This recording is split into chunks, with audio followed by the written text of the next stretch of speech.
Voldemort split his soul into 7 pieces so nothing could kill him. He never counted on the Winchester brothers, 2 men who hunt things that are already supposed to be dead, recruiting Harry Potter to finish the job. The file had been sitting in the bunker's deep archive for so long that neither of them remembered cataloging it. It lived in a drawer marked with a symbol that matched nothing in the Men of Letters index. Not a devil's trap, not a warding sigil, not any of the couple hundred marks Sam had learned to recognize on sight over 4 years of living in this place. Just a circle, a single line through it, and beneath that, in handwriting gone the brown-black of old dried blood. H.W., 1953, Henry Winchester's handwriting. Their grandfathers, from 6 years before their father was even born. Dean had walked past that drawer 100 times without a second look. Sam had catalogued the room it lived in twice, made a note both times to come back and go through it properly, and never had. There was a lot of the archive like that, 70 years of one dead man's filing system, most of it useless, some of it dangerous, none of it, as far as either of them had ever found, still active. Which was why, when the lights flickered, once, twice, then steadied in a way the wiring never did on its own, Dean's first instinct wasn't the drawer at all. His first instinct was ghost, and he had a hand on the salt shaker before Sam had even looked up from his laptop. It's not a ghost. Sam nodded at the EMF meter sitting dead and silent on the table between them. Hasn't moved. Then what the hell was that? They found the drawer by touch before they found it by sight, because it was the only thing in the room giving off heat. Not hot. Warm, the specific warmth of a mug of tea gone cold, and then, somehow, remembering it used to be something else. Sam pulled the folder out with 2 fingers like it might bite him, and set it down on the table and opened it. There wasn't much inside. A single page, brittle at the corners, most of the ink faded to the color of weak coffee, except for one line near the bottom, which was dark and looked wet, and had clearly not been sitting there for 73 years. If this warms, the old debt is cold. Go together, both of you, or not at all. England, a stretch of coast. The file will show you the rest once you're closer. Trust nothing you can't put salt on, and be ready to learn that some of it, this time, won't care. Dean read it twice. That's not exactly a briefing. It's Grandpa's handwriting, 30 feet underground, in a folder that just turned itself on. Sam was already closing his laptop. I don't need a briefing. I need to know why he thought this was worth keeping for 70 years without telling anyone it existed. Maybe he forgot. Henry Winchester didn't forget anything. You know that better than I do. Sam said it without heat, which was somehow worse than if he'd said it angrily. 4 years on, they'd mostly made their peace with what their grandfather had been, brilliant, absent, a man who'd traded a childhood he never got to raise for a war he never got to finish. But peace wasn't the same as comfortable. Whatever this is, he thought it mattered enough to protect for the rest of his life. That's not nothing. Dean looked at the line of new ink a while longer. Saving people, hunting things. He said it like he was trying the words out, checking whether they still fit after 15 years of saying them. Family business didn't come with a country limit last time I checked. No, Sam agreed. It really doesn't. They were on a flight out of Kansas City 19 hours later. Aldercombe wasn't big enough to have a real police station. Just a converted cottage with 2 officers who mostly wrote up parking disputes and the occasional drunk fisherman. So Sam and Dean went in as insurance investigators instead. Poseidon Maritime Assurance, laminated cards, Dean introducing himself as Agent Page, and Sam, with the long-suffering patience of a man who'd had this argument in every English-speaking country on Earth, going along with Agent Plant. One of these days, Sam said, once they were back in the car, somebody's going to Google that. Nobody's ever Googled it. Nobody's ever going to Google it. It's a beautiful, elegant system, Sam, and I won't hear another word against it. The story, once they'd heard it from 4 different people, didn't change much no matter who was telling it. 6 men gone since March. Boats found empty and undamaged, engines still idling, nets still baited, like whoever had been standing at the wheel had simply stepped off the edge of the world mid-thought. No bodies. The official version, printed in the one local paper still running a print edition, blamed an uncharted current and a run of bad luck nobody wanted to say out loud added up to more than luck. The unofficial version came from Joan Prewitt, fisherman's wife for 31 years and fisherman's widow for 4 months, who poured them tea in a kitchen that still had her husband's oilskins hanging by the door because she couldn't yet make herself take them down. They didn't drown. She said it before Dean had finished his first sentence about coverage and claims. "You want something for your insurance report, Mr. Page? Write that down. My Tom didn't drown. What makes you say that? Because the sea gives bodies back. Doesn't matter how bad the current is, give it long enough and the sea gets bored of holding onto things and spits them out somewhere down the coast." Her eyes went to the window, to the flat gray line of water past the garden wall. "Nothing's come back, not one of them in 4 months. The caves had all 6, and it hasn't given a single one back. That's not the sea, Mr. Page. The sea doesn't keep things. It's not built to want anything." "The cave," Sam said carefully. "Which cave would that be?" Something crossed Joan's face that was mostly fear, but had, underneath it, something older, the specific dread of a person repeating a warning she'd inherited and never once expected to actually need. "Under Raven Point. Folk round here have known to leave it be since before I was a girl. My gran used to say the water there doesn't want company, and it's been having its way with anybody fool enough to forget that for going on 300 years. She set the teapot down harder than the moment called for. "You'll want to leave it be too, whatever it says in your policy about it." Their second stop was less useful and considerably stranger. Callum Dyer, 17, worked nights at the petrol station on the coast road and had been the last person to see Tom Prewitt's boat before it went out. He wouldn't say much, kept glancing at the door like he expected someone to be listening, until Dean, out of patience with insurance speak, dropped the cover entirely and asked him straight what he'd actually seen. "Lights," Callum said finally, "under the water. Not torchlight, more like, you know how a bruise looks, that green-yellow color, like that. Moving around near the point maybe 20 minutes before Tom's boat radio just stopped." He looked at both of them like he was daring them to laugh. "And I heard something, not words, not really.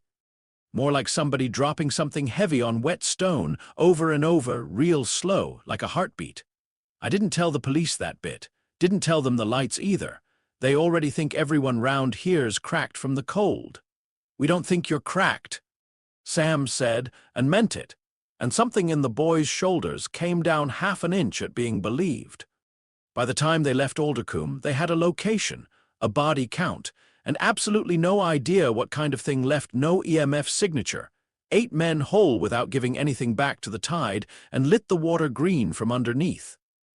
"Bruise-colored lights," Dean said, once they were back in the car. "That a new one for you?" "No," Sam was quiet a second. "That's not in anything I've read. Great, love that for us. Raven Point at night was the kind of dark that swallowed a flashlight beam before it made it 10 feet. Dean carried the shotgun loaded with rock salt slung low across his body. More habit than real expectation of it mattering. Sam had the EMF meter in one hand and a thermos of holy water in the other. And neither of them said out loud that the meter had been reading a flat, unbroken 0 since they'd parked, because a flat 0 usually meant nothing was there. And everything about the air coming off, that water said the opposite. The cold hit first. Not weather cold, though it was November and there was plenty of that too. This was a cold that came up from underneath, climbing out of the rock and the tide pools like it had been waiting a long time for someone to notice it. Dean had felt something like it exactly twice before in 15 years on the road, and both times it had come about 90 seconds before something with a body count tried to kill him. "You feel that?" he said. "Yeah." Sam's voice had dropped into the flat, careful register he used when a hunt stopped being routine. "Emp's still dead, which means either nothing's here, or whatever's here doesn't run on anything the meter's built to read." Sam crouched at the waterline and poured a thin line of holy water along the rock. the way he'd done 1,000 times before, the way that had worked on everything from a low-rent poltergeist in Wisconsin to a genuinely furious rougarou in Duluth. Nothing hissed, nothing so much as steamed. The water simply sat there, indistinguishable from the tide, and that particular absence of a reaction was somehow worse than if it had caught fire. That was when the surface, 40 feet out, broke without a splash. It came up the way a drowned thing comes up, slow and wrong.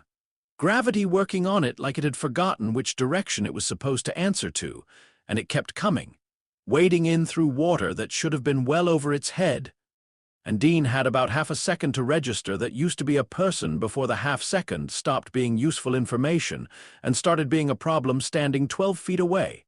He put 2 shells of rock salt into it point blank. It didn't slow down. "Dean, I see it!" Salt didn't work. Salt always worked, on anything with restless dead in its bloodline. Salt did something, slowed it, hurt it, made it flinch, and this thing walked through a shotgun blast of it like he'd thrown gravel. Sam tried the holy water next, a full arc across its chest at close range, and got the exact same nothing. It was Dean's lighter that did something, and it wasn't even a plan, pure animal reflex, the same reflex that made him carry one on him at all times whether or not he had a reason to. He flicked it and held the flame up between himself and the thing's ruined face, more instinct than strategy, and it stopped. Recoiled hard, a sound coming out of a throat that had no business making sound at all, something between a groan and tearing paper. Then it went backward into the black water and was simply gone, like it had never surfaced in the first place. They didn't wait to see if it would try again. They were back at the car, both breathing harder than either of them wanted to admit before either one spoke. "That wasn't a ghost," Sam said finally. "Wasn't a wraith, wasn't a shifter, wasn't anything I've got so much as a chapter on." Salt didn't work. Dean was still watching the water like it might change its mind. In 15 years, Salt had always worked on something, because everything that came back wrong came back needing an answer to the same handful of rules, and this thing had walked straight through the rules without appearing to know they existed. "Sammy, I really don't like that salt didn't work." "Fire did something." "Fire did something. That's not the same as fire doing enough." He turned to head back toward the car, and that was when he saw the old man standing 8 feet behind them on the coastal path. Hands folded into the sleeves of his robes, looking for all the world like he'd been there for some time and simply hadn't seen the need to announce himself.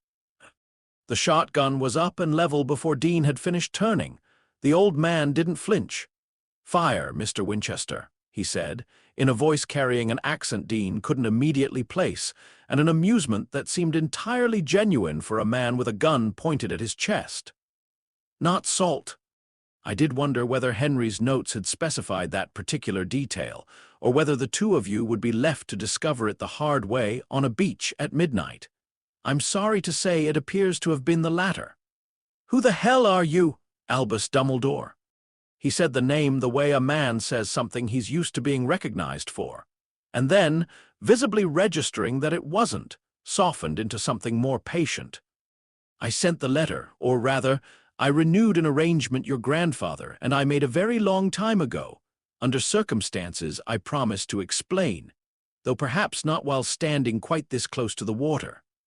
His gaze moved, briefly and without any particular alarm, to the shotgun still leveled at his chest. "You may lower that if it would make you more comfortable. Rock salt won't trouble me any more than it troubled our friend in the cave, though for entirely different reasons." "You knew what that thing was?" Sam had come up beside Dean, and neither of them had lowered anything. "You knew the salt wouldn't work." "I knew a great many things I haven't yet had the chance to tell you, which I recognize is not a comforting answer and is nonetheless the true one." Dumbledore's eyes flicked to the lighter still in Dean's other hand. "Fire will hold them off. It will not stop what's causing them, and I would be lying if I told you the two of you alone could finish this, which is, in fact, rather the entire point of the letter your grandfather kept sealed for 73 years. On the strength of my promise that I would only spend it if the alternative were worse, I am very sorry to say the alternative has become worse." Finish what? Dean lowered the gun about an inch, which was as much good faith as he currently had available to extend. A war. For just a moment, something moved behind the old man's calm, old and tired, and frightened in a way that had nothing to do with the two armed strangers standing in front of him. One fought with tools your world has never had reason to develop any resistance to, against a man who has gone to considerable and extraordinary lengths to ensure that killing him even once will not be sufficient. I need people who already know how to hunt something that is technically already dead, Mr. Winchester, because that is precisely what I intend to ask the two of you to help me do. 6 times, perhaps 7, before the man responsible finally runs out of ways to keep breathing. His gaze went briefly to the cave mouth, the water gone still and black again as if nothing at all had happened. That, gentleman, was one guard dog.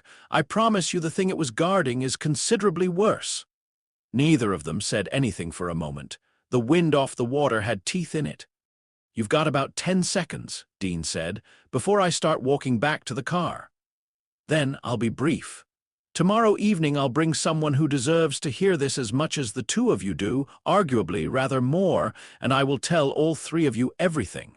What that creature is, what's making it, and precisely what I will need from each of you if we're to have any chance of stopping it.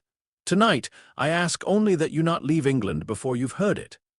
He inclined his head, an odd, old-fashioned little bow that looked strange on a beach in the dark. Henry trusted this arrangement enough to keep it alive for 70 years without ever once telling either of you it existed. I'm only asking that you extend it a single day's more patience. He didn't wait for an answer. There was a sound like the air itself folding shut, and the space where he'd been standing was simply empty, and Dean spent a solid 4 seconds staring at the spot before he said, with real feeling, "I hate this job." Sam huffed something that wasn't quite a laugh. "You always say that right before it gets interesting." "Yeah, well," Dean finally clicked the safety back on, "it's usually true both times." Harry was halfway through an essay on Inferi, assigned, with a timing that felt less like coincidence and more like a headmaster's very particular sense of humor. 3 weeks before anyone had bothered mentioning he'd be meeting several in person. When Dumbledore appeared in the doorway of the empty classroom he'd taken to using for schoolwork he could no longer make himself concentrate on, and said only, "Come along, Harry. There are people I'd like you to meet, and a great deal I owe you an explanation for." That had been the whole of it. No further detail on the walk down to the gates, none through the disorienting compression of side-along apparition, and none as they came out into cold, gull-loud air above a stretch of coastline Harry had never seen before in his life, cliffs dropping away to grey water on one side, scrubby, wind-bent grass running back toward a huddle of cottage roofs on the other.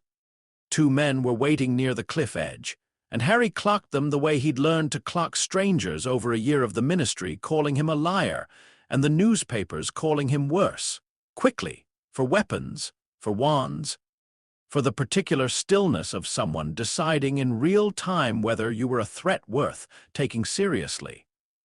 Neither of these 2 had a wand on them that Harry could see.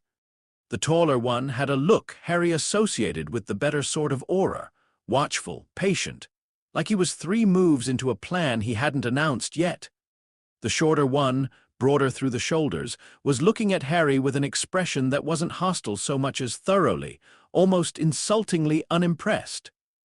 "This the guy," the shorter one said to Dumbledore, not to Harry, which needled more than it probably should have.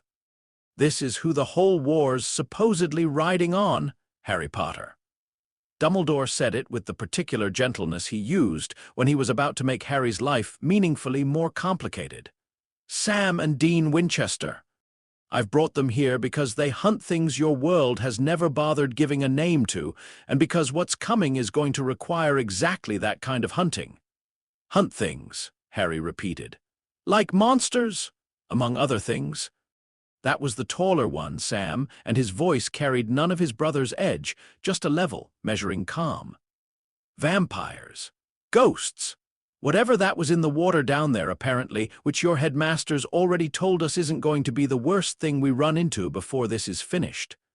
He's 16. Dean said it to Dumbledore, arms crossed, like Harry wasn't fully in the room to hear it. You want us bringing a 16-year-old into whatever this actually is?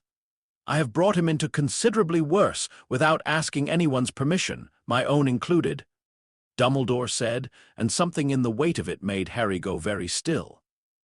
Harry has already survived more of this war than either of you have yet heard about. I am not asking you to protect him, Mr. Winchester.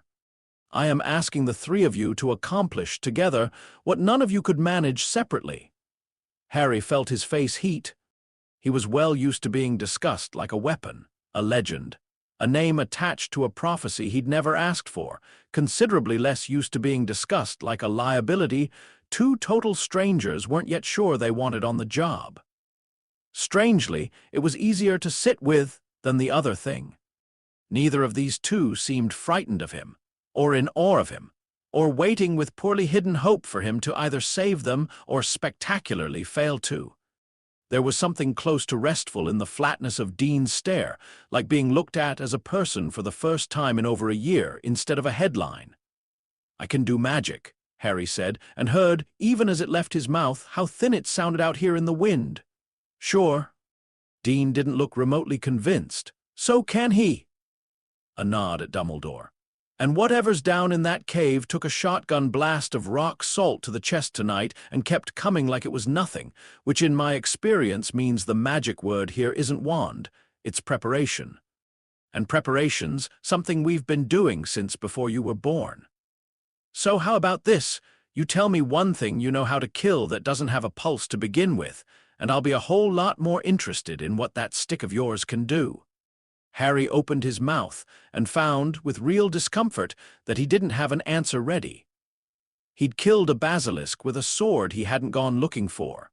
He'd driven off 100 Dementors with a spell he'd learned purely out of desperation.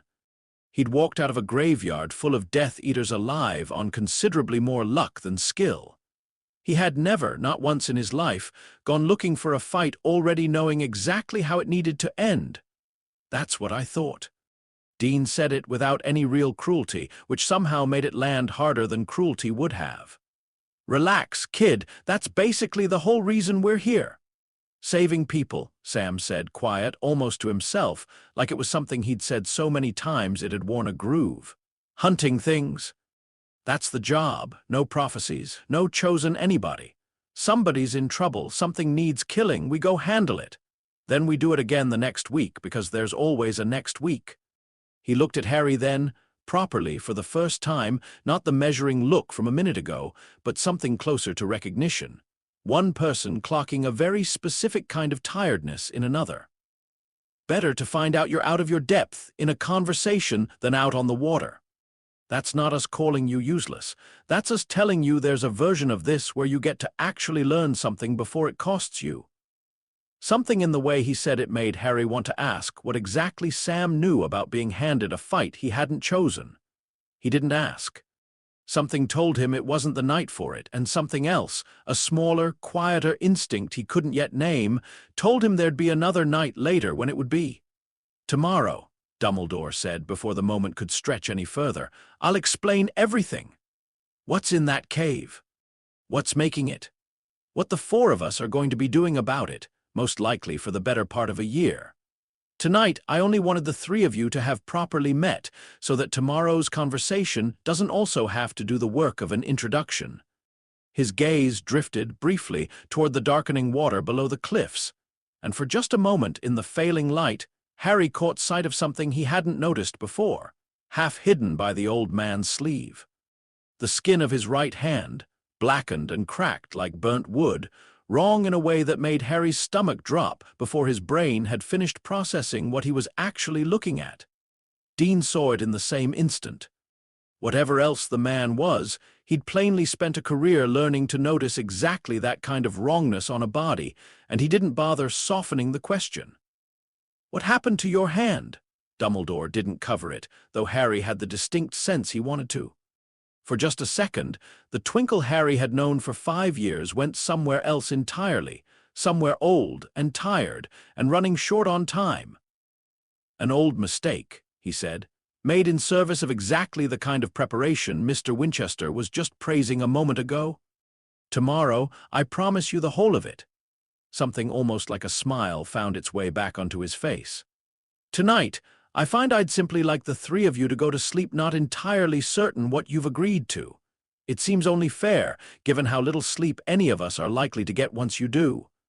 Harry looked at the blackened hand, and at the two strangers who'd apparently fought something in the water below without even knowing its name, and understood, with a cold, unfamiliar certainty that settled somewhere under his ribs and stayed there, that whatever this was, it was larger than a school year, larger than a prophecy, larger than anything the wizarding world had ever quite managed to prepare him for.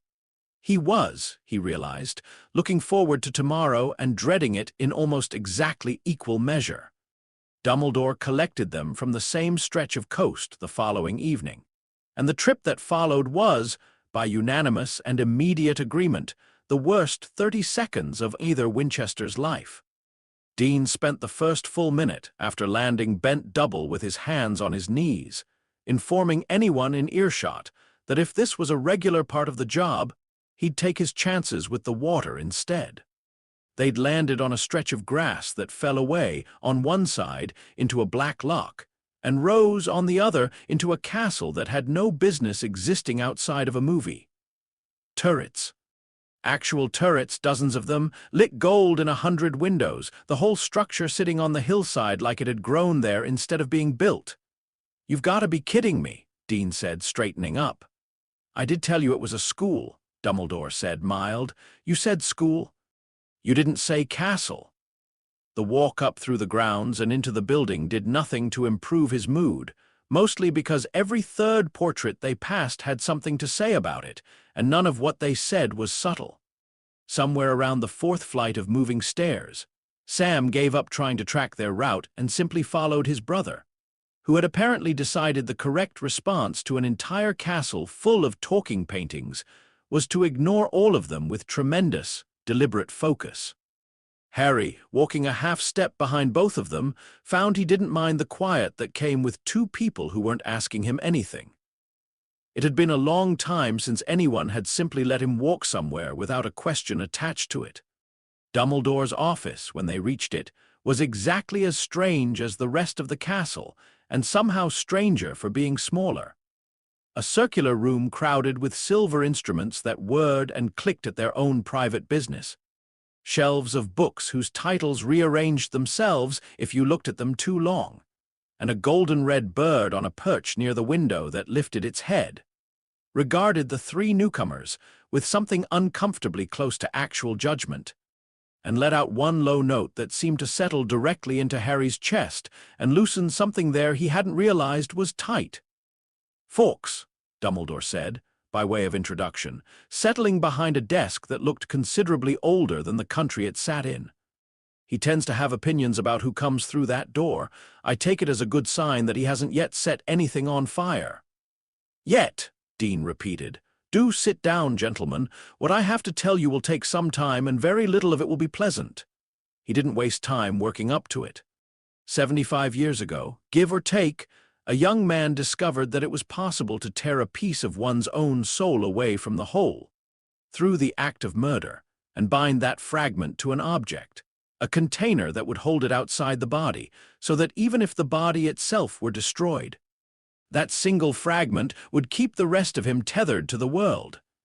The object is called a Horcrux.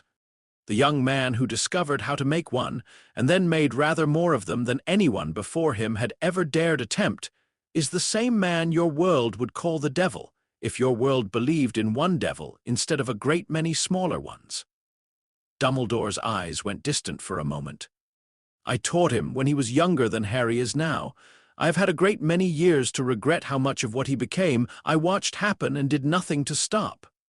"Voldemort," Harry said. "It wasn't a question." "Voldemort." Dumbledore inclined his head. "I believe, from research I have spent the better part of 2 years assembling, that he made 7 such fragments in total, a number he chose deliberately.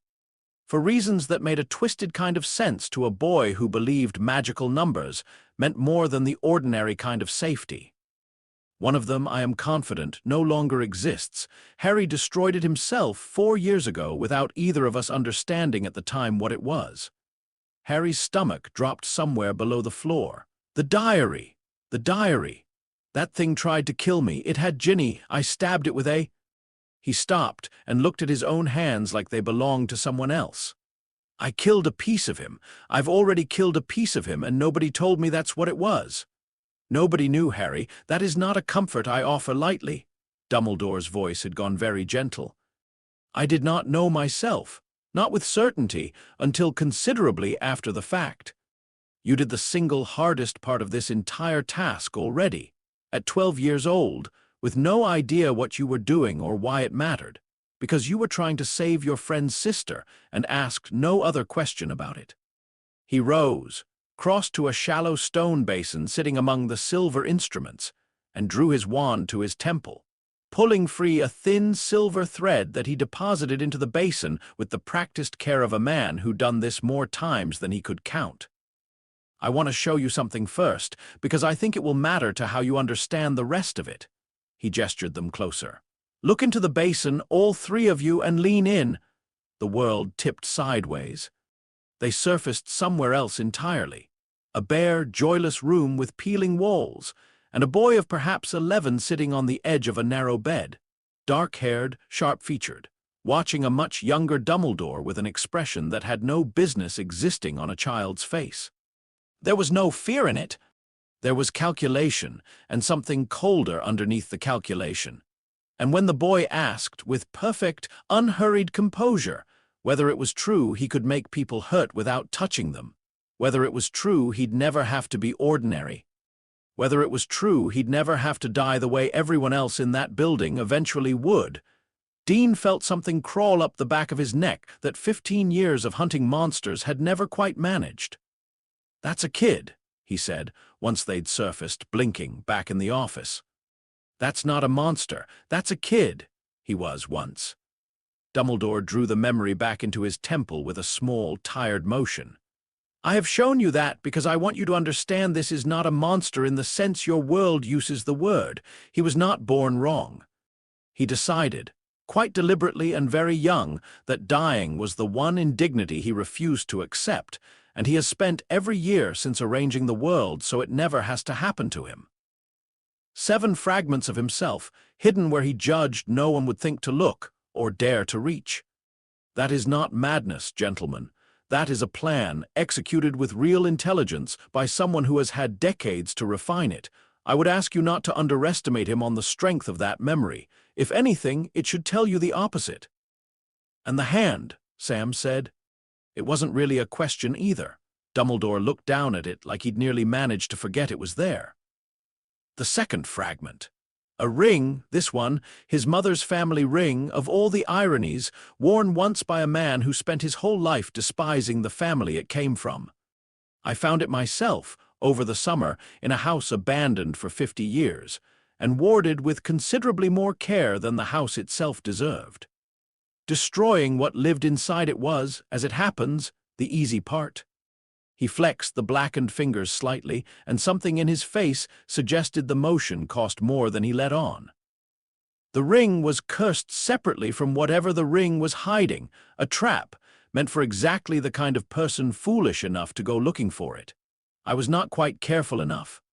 Professor Snape has managed to slow what the curse is doing to me considerably beyond what should have been possible. He has not been able to stop it. The room went quiet. How long have you got? Harry asked, very carefully. Less time than I would like, and rather more than I once feared, and it is not, tonight, the most useful thing in this room for the 4 of us to discuss. Dumbledore said it kindly, but with an edge of real finality, and Harry, who had learned, over 5 years, precisely which of the old man's redirections were worth pushing against and which were not, let it go, filing the question away with the same instinct that had made him keep every other unanswered thing Dumbledore had ever handed him. Here is what matters tonight. The ring is destroyed, properly destroyed, the fragment gone, not merely the container damaged. There is exactly one method that accomplishes that, as far as 5 decades of my own research, and considerably longer of accumulated magical history have ever established. Basilisk venom, or fire hot enough and old enough and angry enough to qualify as fiend fire, which I would not recommend any of you attempt to summon yourselves under any circumstances whatsoever. His gaze moved to Harry. You destroyed the diary with a basilisk fang, pulled from the very creature you killed in the Chamber of Secrets 4 years ago. That fang is not, I'm glad to say, our only remaining source of venom. He drew a sword from behind the desk, plain, old, a ruby the size of an egg set into the pommel goblin-forged steel that caught the office light like it was holding onto it rather than reflecting it. Gryffindor's sword. It has drawn basilisk venom into itself, and will hold that property permanently, for reasons goblin smithing understands considerably better than I do. This is how the 3 of you will be destroying whatever we find. Nothing gentler will do, and I want to be entirely clear about that, because I suspect at least one of you is currently wondering whether enough force applied in the right place might substitute. His eyes found Dean's, not unkindly. It will not. A Horcrux does not care how hard you hit it. It cares only whether what hit it was hot enough or venomous enough to undo the magic holding it together. Everything else, however impressive, however well aimed, merely damages the box. The thing inside keeps living in the wreckage. So what's left, Dean said, besides whatever's in that cave?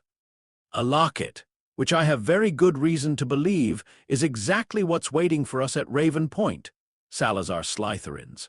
Stolen from a dying woman by a young man who understood precisely how much she trusted him and used that trust as a shopping list.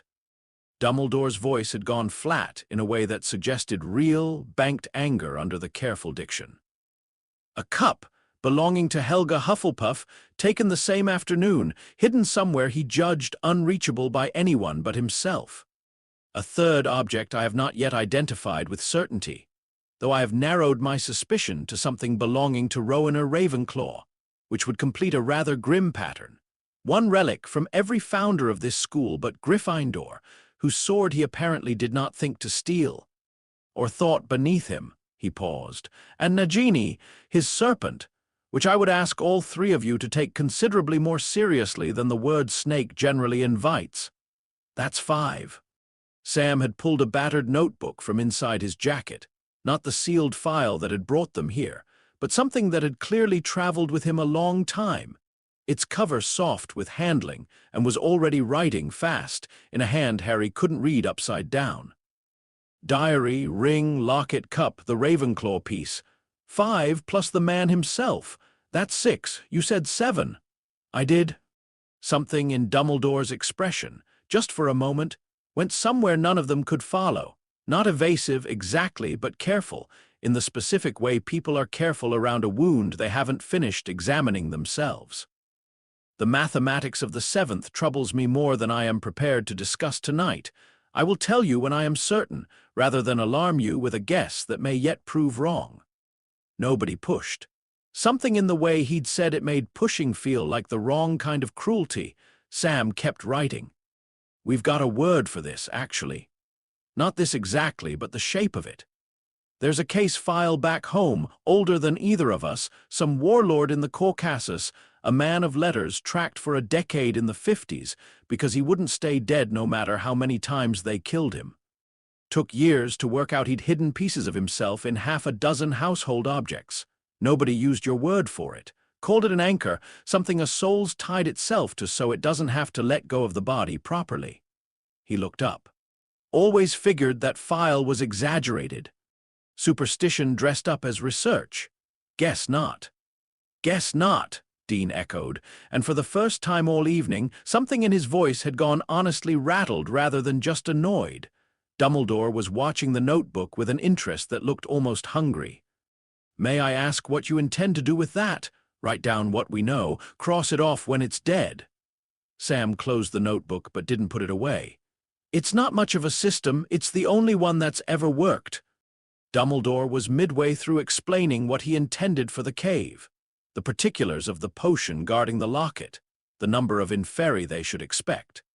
The timeline he had in mind for going after it properly rather than the reconnaissance Sam and Dean had stumbled into the night before, when the silver instrument nearest the window gave a single, high shriek, and a shape of pure white light came pouring through the glass without breaking it, resolving as it crossed the room into a running phoenix that was not Fawkes. Wings spread, moving with an urgency that had nothing decorative about it. It didn't speak. It didn't need to. Dumbledore was on his feet before it finished dissolving, and every trace of the tired, careful warmth he'd worn all evening was simply gone, replaced by something Harry had seen only once before, in a graveyard, at the end of a very bad night 4 months ago. There in the castle. He said it quietly, which was somehow worse than shouting. Through the tapestry corridor, if I don't miss my guess, which means someone inside these walls has been working a great deal longer and a great deal more cleverly than I give them credit for. Who? Dean said, already moving toward the door. Not yet, not you. Dumbledore's wand was out, and whatever spell he cast landed before any of them had time to object to it. A wash of cold that locked every muscle Harry owned mid-motion, took his voice with it, and left him standing frozen and furious in the middle of the office floor, watching Dumbledore's back through the open door as the old man moved with a speed his body plainly wasn't supposed to have left in it. "I am sorry," Dumbledore said from the doorway, not looking back, "for doing this to all three of you without asking. I promise you it is not distrust. It is that I cannot fight what's coming and protect what I've brought into this room at the same time. And I have made my choice about which of those two things I am less willing to lose." He paused there, one hand on the doorframe, and when he spoke again it came fast, urgent, the words of a man laying down instructions he very much hoped he would live to take back. "If I do not return from this, the locket is at the bottom of that cave, past water no living thing should drink from, guarded by the dead. You have the sword. You have what I've shown you tonight. Do not wait for confirmation of anything. Do not wait for me. Finish what we started discussing this evening, all three of you together, and do not let grief slow you down before the work is done." His eyes found Harry's, and for just a moment the old twinkle came back, sad and enormous. "You have never once let me down, Harry, in 5 years of giving you every reason to. I find I am not worried about tonight changing that." Then he was gone, footsteps receding fast down the spiral stair, and the three of them were left frozen and silent in a room with a phoenix that had begun, very softly, to sing something that already sounded like grieving. They couldn't move, but nothing had taken their sight, and the window Dumbledore hadn't bothered closing behind him gave a clear line across the dark grounds to the pale stone of a tower rising against the night sky, close enough to make out shapes, impossibly and unbearably far to actually reach. There were voices. Nothing Harry could make sense of. Distance and wind tore the words apart before they carried far enough to mean anything.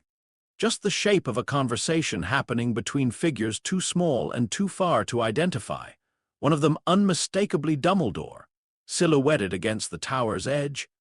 Wandless, hands slightly raised in a way Harry's whole body understood as surrender a full second before his mind caught up and refused to believe it. Beside him, Dean was making a sound Harry didn't have a name for, not quite words, just pressure.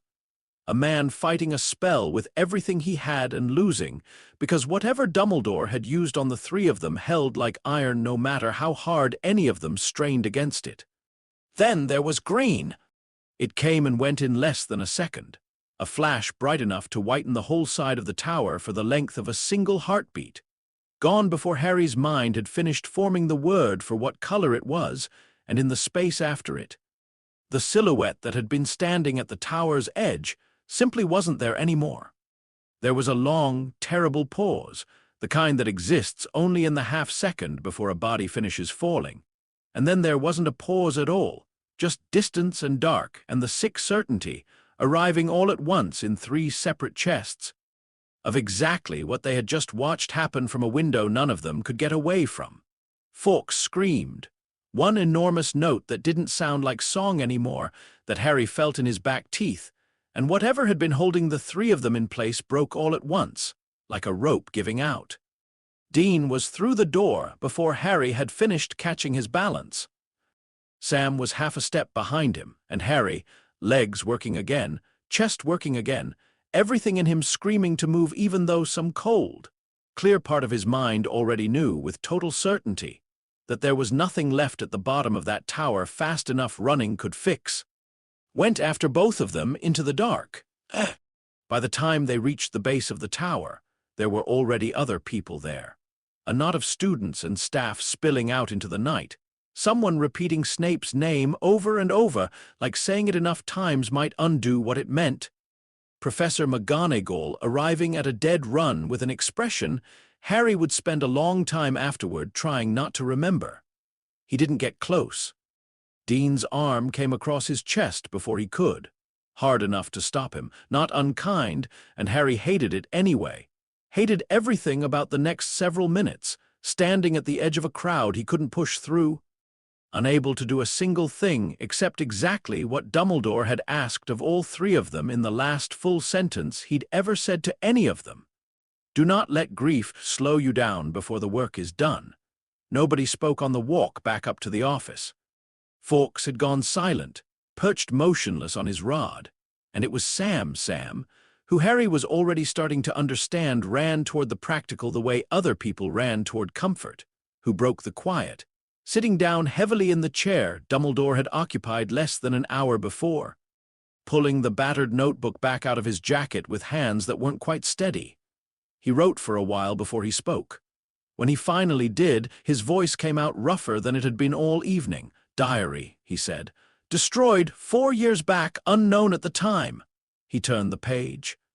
Ring, destroyed tonight, no, destroyed before tonight, paid for tonight near as I can figure. His pen stopped over the paper. That's 2 down, 5 to go, one of them unconfirmed. Sam, Dean's voice had gone rough too. I need to write it down, Dean. He didn't look up. I need one thing in this whole night that makes sense on a page, or I'm gonna. He stopped. Started again, quieter. The locket's in that cave. He told us that himself, not 20 minutes before. He didn't try to finish that sentence a second time. Harry looked at the notebook. 2 lines of careful, slanted handwriting, the first real entries in what he understood, without anyone explaining it to him, was about to become the most important document in his life, and felt something settle into place underneath the grief. Cold and clear and absolutely certain. Dumbledore was gone. The castle behind them was already beginning to fill with the kind of noise that meant the whole world was about to find out what had happened tonight and grieve it and be afraid of what it meant. None of that changed what was still sitting at the bottom of a cave on the coast, waiting, guarded by things that used to be men. Tomorrow, Harry said, and was faintly surprised by how steady his own voice came out. We go get it tomorrow. Sam looked up from the notebook. Dean, for once, didn't argue. Yeah, he said, tomorrow. Raven Point looked different in the low gray light of early evening than it had at midnight 4 days earlier. Less like a haunted thing and more like an ordinary stretch of English coast that happened to have swallowed 6 men whole, which was somehow worse. Harry had spent those 4 days in a Hogwarts gone strange and hollow with grief. McGonagall running a school that no longer had a headmaster, reporters camped at the gates, asking questions nobody answered, and had counted down every hour of it toward this one. Dumbledore had described the entrance clearly enough, in the scattered handful of minutes he'd had before the alarm cut him off, a seam in the rock face below the cliff, invisible until you knew to look for it. That answered to a particular unlocking charm and a very particular price. Blood, Harry said, running his fingers along stone that looked, to every appearance, entirely unbroken. It wants blood, not much. A cut's enough. Of course it does. Dean already had a knife out. I can do it. You're the one thing on this trip we can't replace, so no, you really can't. Dean drew the blade across his own palm before Harry finished the sentence, pressed the cut flat against the rock. And the seam Harry had been staring at without seeing split open along a line of white light, resolving into an archway just barely tall enough for the 3 of them to duck through single file. Beyond it, The cave opened into a cathedral of dripping black stone, and at the center of it, further than any torch could usefully reach, lay a lake, flat, still, and lit from somewhere beneath the surface with a faint, sourceless green that Harry recognized immediately. With a lurch in his stomach from a description he'd heard 4 days ago and hadn't been able to shake since, bruise-colored, like a bruise. There. Sam's voice had dropped low without either of them telling it to. He was pointing at a small stone island, barely visible in the gloom at the lake's center, holding what looked, from this distance, like a shallow basin catching the green light like a wound catching air. "How do we get out there?" Dean said. "Because I'm seeing exactly 0 boats." Harry, who had spent an uncomfortable number of hours over the past 4 days reading everything the restricted section had on cursed water, said, "There's one. You have to call it. Dumbledore said the lake only lets you take what it's willing to give back, and it's willing to give back exactly 1 boat, exactly 1 trip's worth of passengers at a time."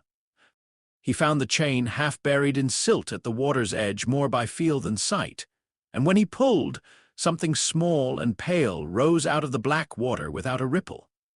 A boat barely large enough for the 3 of them, drifting toward the shore like it had been waiting the whole time to be asked. "I hate boats," Dean said, with real feeling, and got in anyway. The crossing took longer than it should have for a lake that small. The boat moving at its own unhurried pace, regardless of how hard any of them wanted it to go faster. And by the time it grounded against the island's rock, all 3 of them had spent most of the trip in a silence that had less to do with caution than with the water itself. Flat, black, and wrong in a way none of them wanted to name out loud before they had to. The basin sat on a stone pedestal at the island's center, carved with symbols Harry didn't recognize, filled to the brim with liquid the same sickly emerald as the light bleeding up through the lake. It didn't look dangerous. It looked, if anything, almost inviting, clear enough to see the bottom, still enough to double as a mirror. "There's something down there," Sam said, leaning as close as he dared without touching the rim. "Small, gold maybe." "That's it." Harry's chest went tight. "That's the locket." "So we just—" Dean reached for it. "Don't." Harry's hand shot out and caught his wrist before he got close. "Dumbledore said it's not that simple. You can't scoop it out, you can't vanish the potion, you can't touch the basin without—" He didn't finish that sentence, actually, but I don't think it was going to end well. "The only way to get to it is to empty the basin, all of it, by drinking it." "Silence. Define it," Dean said. He didn't get that far either. He just said.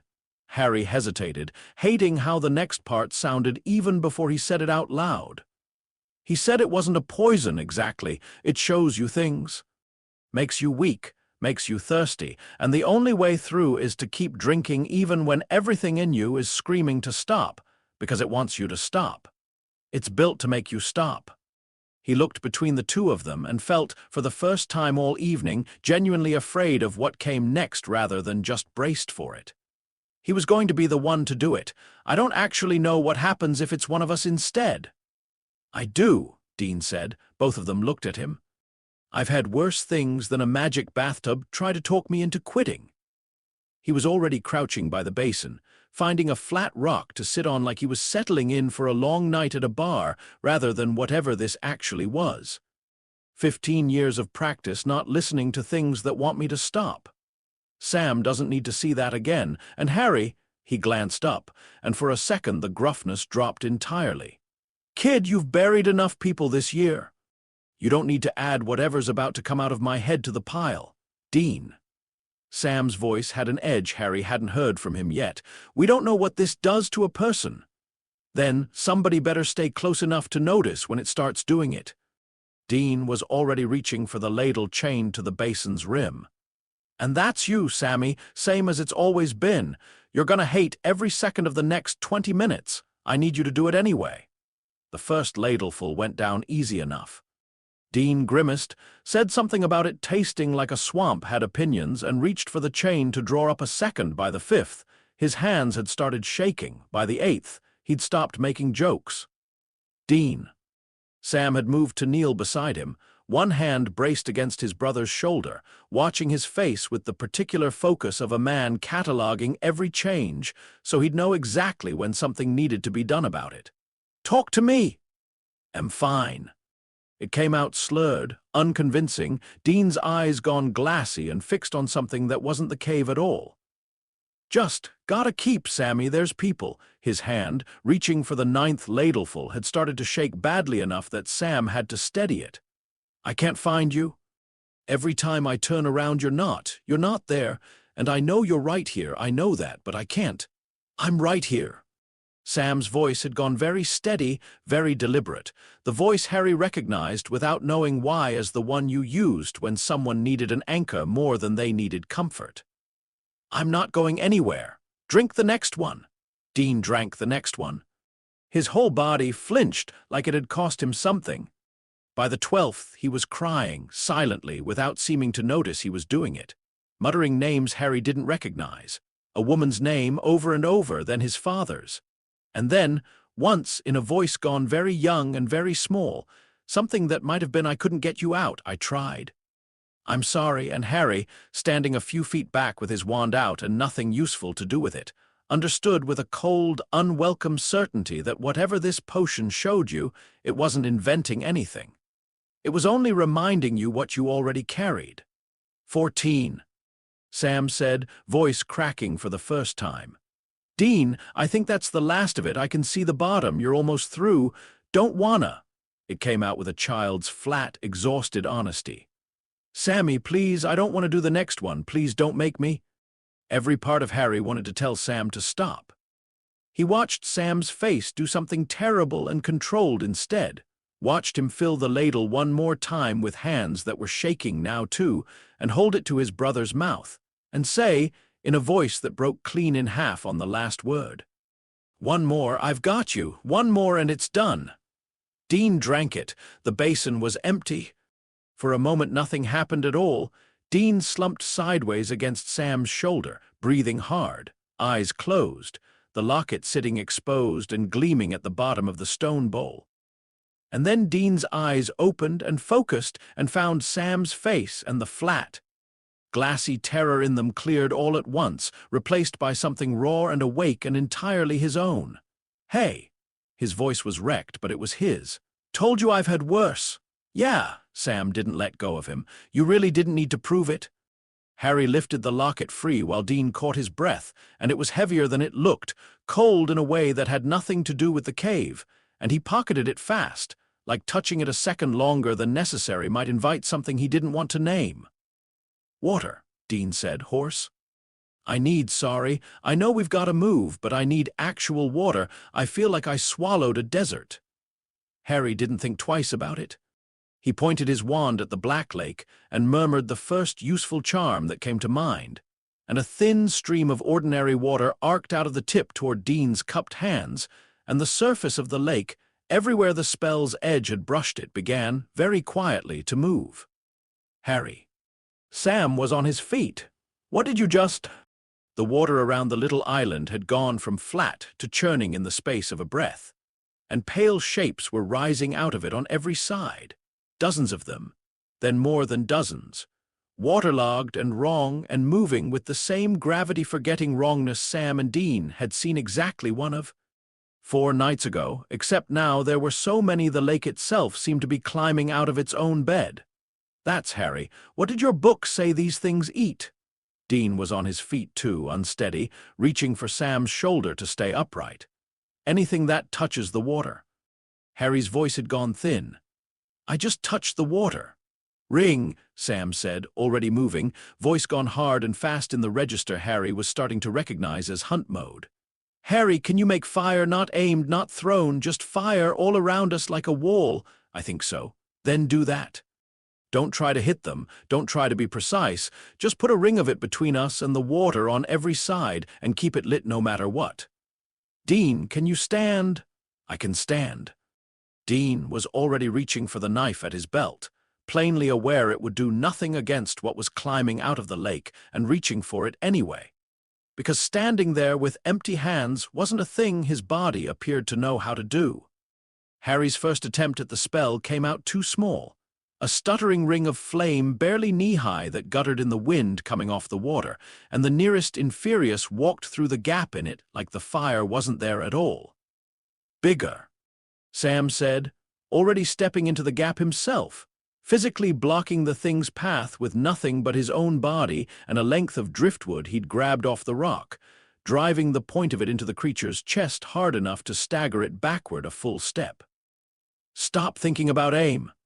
Think about how big a fire you'd need if you had zero faith your own aim would ever hit anything." Harry thought about the graveyard. He thought about Cedric, and the maze, and every single time in the last 2 years he'd needed more than he had and found it anyway because the alternative was worse. The second ring of fire came up waist-high and roaring, catching along the whole edge of the island at once, and the nearest 3 Inferi recoiled from it with the same tearing paper shriek the one at Raven Point had made 4 nights ago. That's it. Sam had his own fire going now too, a torn strip of his jacket wrapped around driftwood and lit from Harry's flames, using it less as a weapon than a herding tool, sweeping it low and wide to funnel the things climbing onto the rock into the narrowest possible gap, where Dean, swaying, gray-faced, absolutely refusing to sit down, was positioned to meet each one as it came through with nothing but a knife, and the sheer bloody-minded stubbornness that had apparently gotten him through 15 years of worse nights than this one. It wasn't elegant. Harry's fire kept guttering and needing to be fed, kept demanding more focus than he had to spare, while he also tried to track how many things were actually getting through the gap Sam had built. Sam's driftwood torch kept threatening to go out every time a gust came off the water. Dean took a blow to the ribs that put him briefly on one knee before he was back up, wheezing, knife still in hand. None of it, on its own, would have been close to enough. Together, for one increasingly desperate quarter of an hour, it held. How many more of these things are there? Dean shouted, driving his knife into a fourth one's chest without any visible effect beyond staggering it, which was apparently the whole point: stagger, not kill by the next half-second, funnel it back toward the fire. "I don't know." Harry's arms had started to shake with the effort of keeping the ring lit. The book didn't say a number, it just said a lot. "Got it, thanks, very helpful book." Sam swept his torch in a wide arc, driving back 2 more. "Harry, the fire's dying on the east side. I need it back up now." Harry turned, poured everything he had left into it, and felt something in his chest tear slightly with the effort. Not pain exactly, just the specific exhaustion of using more magic in 15 minutes than he generally used in a week. And the fire roared back up along the whole eastern edge, driving 3 more Inferi shrieking back into the black water. And then, as suddenly as it had started, the lake went still. The Inferi didn't retreat so much as simply stop, all at once, sinking back beneath the surface with the same boneless wrongness they'd risen with, leaving nothing behind but ripples, and the smell of smoke and wet rock, and the 3 of them standing in the middle of a dying ring of fire. None of them entirely sure whether it was actually over or just paused. "Boat," Sam said, hoarse. "Now, before they change their minds." They didn't speak again until the boat had carried them back across the water, and Dean's knees had finally, entirely given out on the solid ground on the other side, sliding down against the cave wall with his eyes shut and his breathing ragged in a way that worried Harry more than anything that had happened on the island. "He's okay," Sam said, before Harry could ask, crouching beside his brother with 2 fingers pressed to his wrist. "That's a lot, all at once, on top of the potion. He needs rest, not a hospital."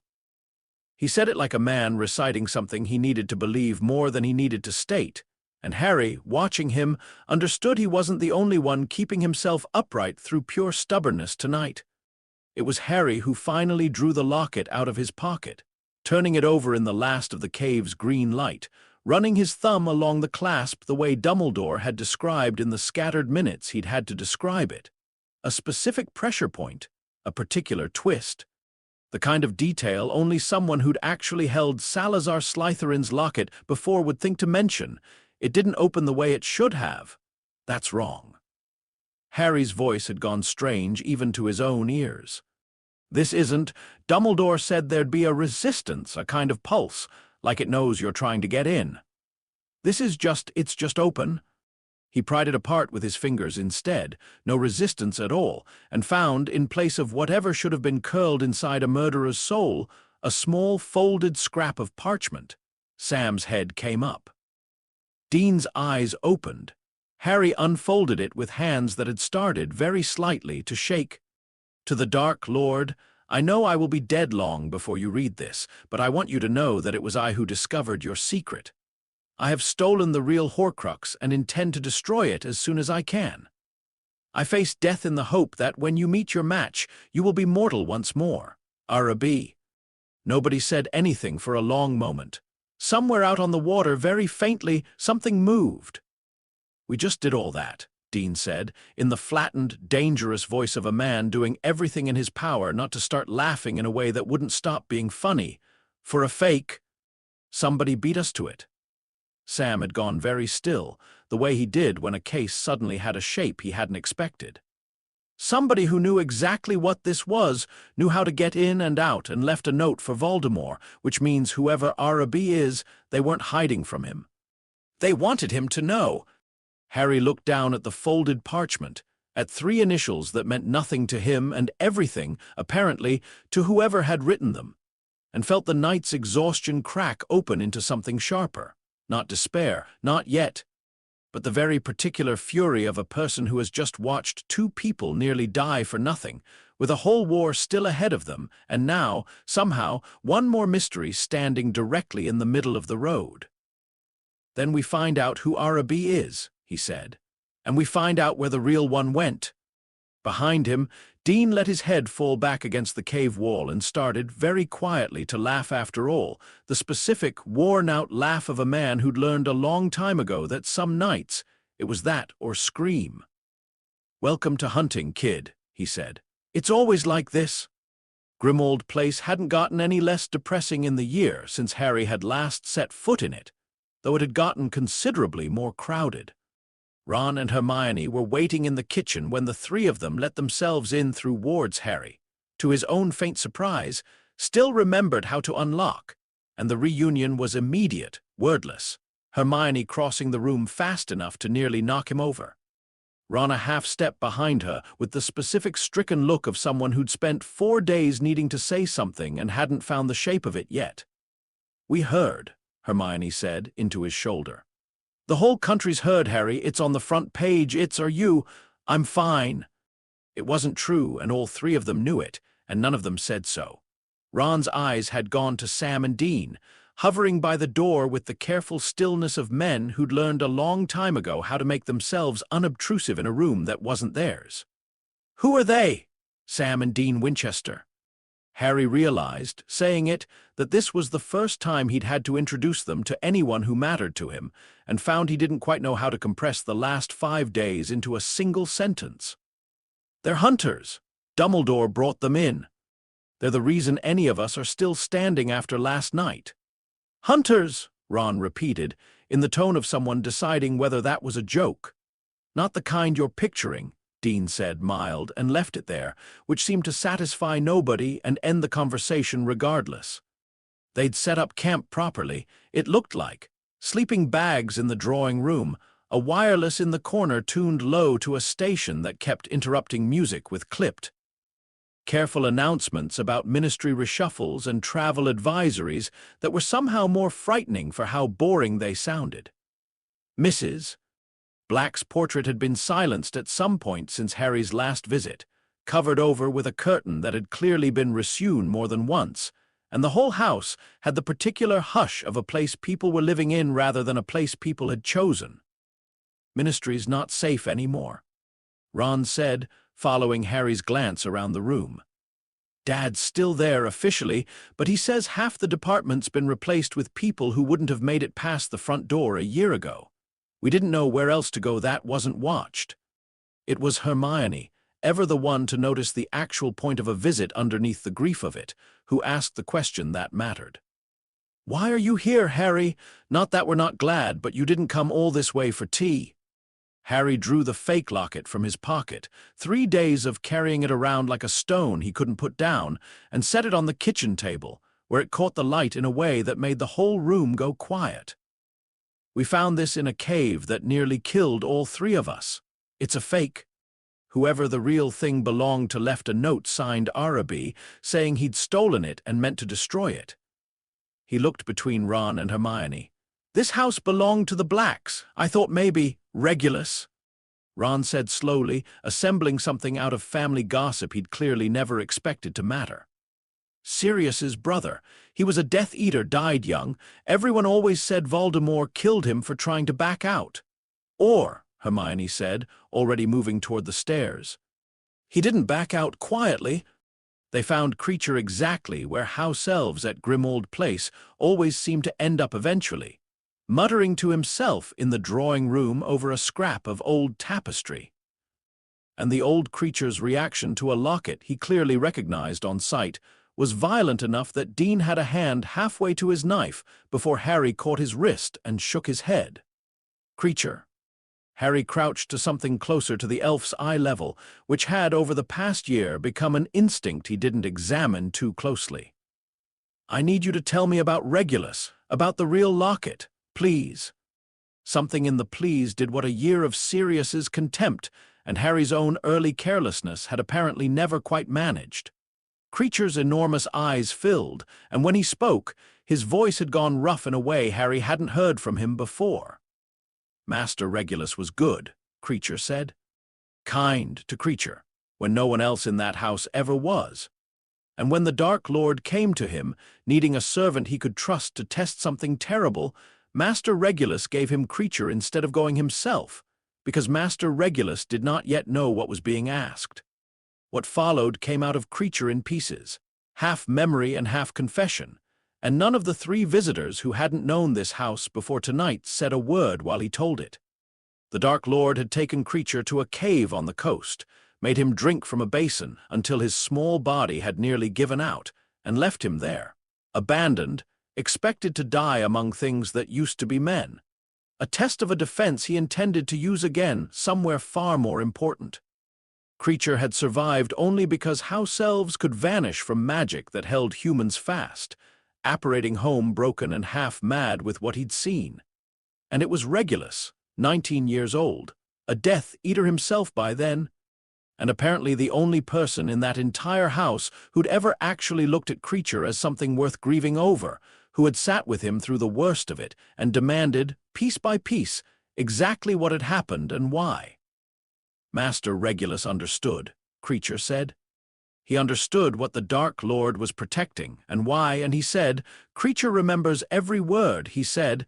If he's willing to do that to keep a bauble safe, Creature, then the bauble is the whole war and someone has to end it. He had gone to the cave himself, made Creature swap the real locket for a fake he'd already prepared. Note and all, forced Creature to swear an unbreakable instruction to take the true one home and destroy it no matter what became of its master. And then, weakened past standing from a full basin of the same potion that had nearly killed Creature, ordered his own elf to leave him there to be taken by the water while he still had the strength to make Creature obey. Creature tried. The old elf said, and the words came apart entirely now, decades of grief with nowhere to go, finally finding somewhere. Creature tried for years. Stabbing it, burning it, nothing a house elf's magic could do was ever enough, and Creature kept it safe instead, hidden, waiting for someone who could finish what Master Regulus started, until Mistress Sirius's mother's paintings were cleared out, and a thief who called himself a friend of this house took it along with the silver, and Creature has not known where it went since, and has hated himself for the losing of it every single day. The kitchen was very quiet. A thief, Harry said carefully. Do you have a name? Creature's face did something complicated, old loyalty to the house warring visibly with something that looked almost like hope. Mundungus Fletcher, he said. Creature would very much like him found. Finding Mundungus Fletcher took the better part of 2 days, and a great deal of Ron's admittedly impressive knowledge of which pubs in Wizarding London still served people who'd rather not be recognized. They ran him to ground on the second night in the back corner of a place called the Frog and Feather, nursing a mug of something that smelled like it had been brewed specifically to discourage questions, and the look on his face when he glanced up and found Harry Potter and two unfamiliar, large, unsmiling strangers standing over his table suggested he'd been half expecting this particular reckoning for some time. "Now, whatever this is about," Mundungus started, already sliding sideways along the bench toward the far end, "I'm sure we can—" Dean's hand closed on his shoulder before he made it another inch. Not hard, just final, the specific grip of a man who'd stopped a great many people from leaving a great many conversations early. "Sit!" He sat. It didn't take much after that. Creature, who Harry had brought along specifically because he suspected the old elf's presence would do more than any threat the rest of them could manage, simply stood at the table's edge and stared. And something about 7 decades of undiluted contempt aimed at close range worked faster on Mundungus's conscience than anything else might have. "I didn't know what it was," he said, for what was apparently the 4th time, wringing a moth-eaten hat between his hands. "Just looked valuable, didn't it? And I needed the coin, and I sold it on same as I sold everything else out of that house." "Sold it to who?" Sam said, not loud. He didn't need to be. "Woman at the ministry. Umbridge." Mundungus's eyes darted between all of them like he was hoping one exit might still be open. "Wears it now, apparently, like it's some kind of trophy. Word as she thinks it makes her look important." Harry felt something cold settle behind his ribs. He remembered Umbridge well enough, a year of detentions carved into the back of his own hand, a woman who'd tortured children with a smile on her face and called it discipline. And the idea of her wearing a piece of Voldemort's soul around her neck like jewelry was, somehow, exactly the kind of grotesque coincidence the war seemed determined to keep handing him. "She's at the ministry," Hermione said quietly, once Mundungus had scurried off into the dark with the particular speed of a man grateful to be forgotten. "Which means it's not just Umbridge we'd be walking into. Ron's dad says half the department heads are gone, replaced, or worse. There's a new office processing what they're calling blood registrations. It's not the ministry anymore, Harry. It's wearing the ministry's face." The plan, once they'd argued their way to one, was uglier than any of them liked, and the only one that didn't require weeks they didn't have. Sam and Dean would go in as inspectors. Forged ministry credentials courtesy of a printing charm Hermione swore she'd only ever used for entirely justifiable reasons. A cover story built around a fabricated complaint about faulty wards in the Department of Magical Law Enforcement. And Harry would stay outside, disillusioned into something closer to invisible than he'd ever managed on his own, watching the entrances, ready to move the instant anything went wrong. "I don't love this part," Dean said, for the 3rd time, watching Hermione charm a perfectly ordinary badge into something that looked, to every appearance, like it belonged to the Ministry of Magic. "You don't love the part where you're not the one holding the wand," Sam said. "Get used to it. That's most of this war, apparently." "I can still contribute," Harry started. "You can contribute by not being the single most recognizable face in Britain when we walk into a building full of people actively hunting people who look like you." Dean clipped the badge to his jacket, testing the weight of it like a man checking a holster. "You want to help, watch the door. If we're not out in 40 minutes, you get everyone as far from this building as physically possible, and you do not, under any circumstances, come in after us." Harry didn't like it. He agreed to it anyway, because everything about the last week had been teaching him, over and over, that the smartest thing he could do in a fight was very often the thing that felt worst: standing still, staying hidden, trusting someone else's competence over his own instinct to charge in. And some new, quiet part of him had started to suspect that lesson wasn't going to stop mattering once this particular mission was over. Outside, in an alley angled just right to watch both entrances Hermione had mapped from old ministry blueprints, Harry counted his own heartbeat against the minutes and found the counting did nothing at all to make either of them go faster. Disillusionment charms were, he was learning, considerably less comforting to be under than to cast. Invisible didn't mean safe. just unseen. And unseen wasn't much use if something inside that building went wrong in a way 40 minutes and a head start couldn't fix. He made himself think about the plan instead of the possibilities. In, lock it. Out. Nothing about that sentence needed him to be brave. It only needed him to stay exactly where he was, which was, he was beginning to suspect, its own specific and unfamiliar kind of hard. The Ministry of Magic, from the inside, looked exactly like what happens when a bureaucracy keeps its architecture and swaps out its soul. Dean had walked into plenty of places that wore a badge of legitimacy over something considerably uglier.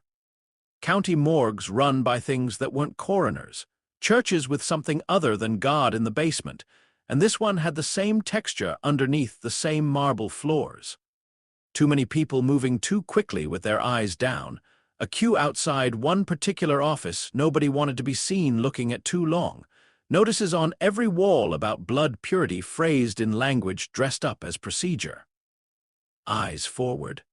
Sam murmured, badge clipped, posture perfect, the exact unhurried confidence of a man who belonged exactly where he was standing. "We're inspectors. We're bored. We've done this 100 times. The queue outside one office on the 3rd floor, Muggle-born registration. The sign read, in lettering too neat and bureaucratic for what Sam could already tell it actually was, ran the length of the corridor, people standing in it with the specific flat. Frightened stillness of those trying not to be noticed by anyone, including each other. Dean didn't look at it twice. Looking twice in a building like this was its own kind of confession. They found Umbridge's office on the 5th floor. Her name freshly engraved on a door plaque that still had the ghost of someone else's name showing faintly underneath the polish. And the woman herself proved almost disappointingly easy to draw out into the corridor. A complaint about faulty wards was apparently exactly the kind of small, self-important crisis she couldn't resist personally overseeing. The locket sat at her throat exactly as Mundungus had described, gaudy and obvious. And Dean spent the whole of a 15-minute conversation about ward maintenance schedules trying very hard not to stare at it while Sam kept her talking, drawing her further from the office and deeper into a corridor that, conveniently, dead-ended near a supply closet neither of them had any real business needing. It was Sam who finally engineered the moment. A dropped clipboard, a half-second of Umbridge bending to help retrieve it out of what Dean suspected was pure reflexive control freakery rather than kindness. And Dean who lifted the locket clean off her neck in the single practiced motion of a man who'd picked more pockets in more crowded rooms than he could count, chain and all, gone before she'd finished straightening up. She noticed roughly 4 seconds later. Her scream brought security faster than either of them had planned for, and the 40-minute window Dean had promised Harry collapsed into something closer to 4 as the two of them abandoned any pretense of inspector's dignity and simply ran. Badges torn off and left behind. Ducking through a service corridor Sam had clocked on the way in specifically, because it looked like the kind of route nobody official ever used. Alarms Dean didn't have a name for were going up behind them, not the electronic shriek he'd have expected, but something that felt more like the building itself had started paying attention, walls tightening, floors shifting underfoot in ways that made the whole structure feel actively hostile rather than just occupied. "Harry," Sam's voice, into a mirror shard Hermione had charmed for exactly this. Dean still wasn't entirely sure how it worked and had decided, days ago, that not asking was the smarter policy. "We're blown. We need the door now." They came out into the atrium at a dead run, security wizards already converging from 2 directions, and it was Harry visible now, disillusionment dropped, wand already moving, who put a wall of conjured smoke between them and the nearest pursuit and shouted something that sounded to Dean's ear. Less like a spell and more like sheer bloody-minded willpower given a Latin accent. And then they were through the great fireplaces lining the atrium wall, green flame and the sick lurch of magical transport, and the Ministry of Magic was gone.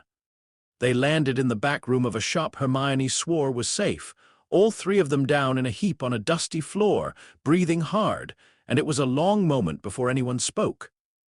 "That," Dean said, from flat on his back, "is the least fun I've had robbing someone in 15 years. Sam, still catching his breath, held up the locket, chain tangled around his fist, the metal of it warm in a way that had nothing to do with body heat. "We got it!" Nobody cheered. There wasn't quite room for it yet, not with Umbridge's scream still ringing in both their ears, and the very real understanding, settling in slow, that they'd just stolen something directly off the neck of a woman who would absolutely report exactly what had happened to whoever she answered to. And whoever she answered to, in the end, answered to only one man. It was 2 days later, from a source creature refused to name, and Hermione refused to question too closely, that they learned what the report back to the Dark Lord had apparently said. Not just that the locket was gone, but that it had been taken by 2 men who fought like something out of Muggle War films, who'd walked into the Ministry like they owned it and vanished like smoke, and who Voldemort himself, reading the account, was said to have gone very quiet over. Quiet in the specific way of a man recalculating a war he'd thought he understood the shape of. "He knows about us now," Harry said, once Creature had finished relaying it, in the particular flat voice of someone stating something he'd rather not be true. "Not just me, all of us." Sam closed the notebook he'd been writing in, a new line added beneath the old one's, locket. Recovered, real, cup, diadem, Nagini, still out there, and looked up with the calm of a man who'd been braced for exactly this since the moment they'd decided to walk into that building. "Good," he said.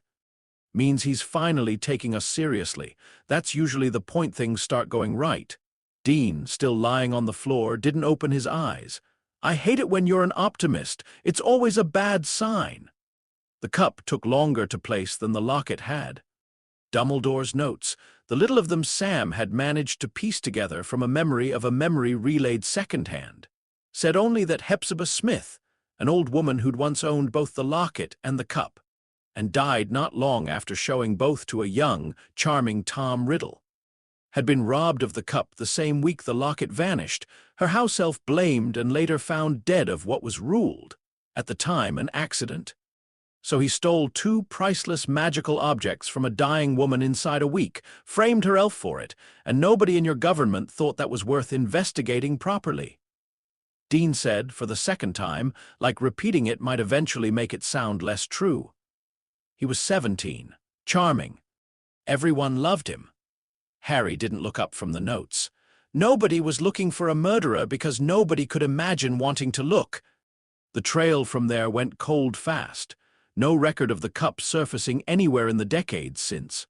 No theft, no sale.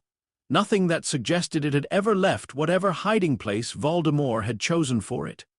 It was Hermione, cross-referencing every scrap of family history she could find on the man who'd once been Tom Riddle, who finally landed on the answer with the particular grim satisfaction of someone who'd rather have been wrong. He worked at Borgin and Burke's. She said, sliding a newspaper clipping across the table, decades old, a young man's photograph smiling up from the page with an expression Harry had learned to distrust completely. Before any of this, he'd have known exactly which old pureblood families had vaults at Gringotts, and exactly which of them would never think to check what was hidden among their own gold. If I wanted to hide something forever, somewhere no one would question its presence, I'd hide it in someone else's fortune. "The Lestranges," Sam said slowly. "Bellatrix. His most loyal follower, practically family by the end." Hermione's mouth had gone thin.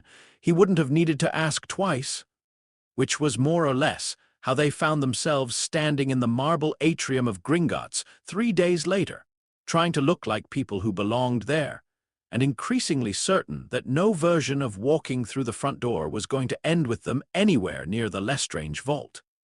Griffook found them, if anything, rather than the other way around, a small, sharp-eyed teller who'd worked the counter at Gringotts for longer than any of them had been alive, and who slid a folded note across the marble to Harry during an entirely unrelated conversation about exchanging currency. 3 words in a cramped goblin hand, "I know why." They met him properly that night, in a room above a shop that didn't ask questions, and Griffith wasted no time on pleasantries. "The bank is not what it was," he said, without preamble, settling into a chair too large for him with the particular dignity of someone who'd stopped apologizing for his size decades ago. "Your Dark Lord believes goblins exist to serve wizards and be grateful for the privilege. He has begun making that belief into policy. Vaults seized on invented pretexts. Employees replaced with wizards who cannot tell a galleon from a sickle, but can, apparently, be trusted to be loyal. Those of us who remember what this bank was built to be, independent, ours, answerable to no wizard regardless of how dark or how light, are not eager to see that change made permanent." "So you'll help us," Dean said, arms crossed, plainly still deciding how much of this to trust. "I will help myself, and it happens our interests currently align." Griffith's smile showed a great many more teeth than the sentiment required. "You want into the Lestrange vault. I want the Lestranges reminded that Gringotts belongs to goblins, not to whichever wizard currently frightens us most. Both of those things can be true at once, Mr. Winchester, without either of us needing to pretend we're doing this out of friendship." "What's it cost us?" Sam said. "Gold some, discretion more, and a promise not from you, Mr. Winchester. You have no standing to give it from Mr. Potter, that whatever comes of this war, the Goblin Nation is remembered as something other than a resource to be managed and a debt to be collected." Griffith's dark eyes settled on Harry with real weight, the first time all evening he'd looked directly at anyone for longer than a sentence. "Your kind rarely keeps such promises. History is fairly comprehensive on that point. I find I am tired enough of this particular war to gamble on you regardless." Harry didn't have to think about it. "You have it. How do we know you're not selling us out the second we're inside?" Dean hadn't moved from his spot by the door. 15 years of dealing with people who wanted something rarely came free had made him allergic to deals that sounded this clean. "You don't." Griffith seemed almost pleased by the question. "You have my word, which is worth exactly as much as Goblin word has ever been worth to a wizard willing to test it, and you have the fact that I am risking considerably more than you are if this goes wrong. I have worked this bank for 90 years, Mr. Winchester. I do not throw that away for entertainment." Dean looked at Sam. Sam looked back with the particular flat expression that meant your call, but I think he's telling the truth, and after a long moment, Dean nodded once, like a man signing something he already suspected he'd regret. "Then we have an arrangement." Griffith stood, brushing invisible dust from his sleeve with the air of a man closing a much larger negotiation than the words had suggested. "The vault will not be simple.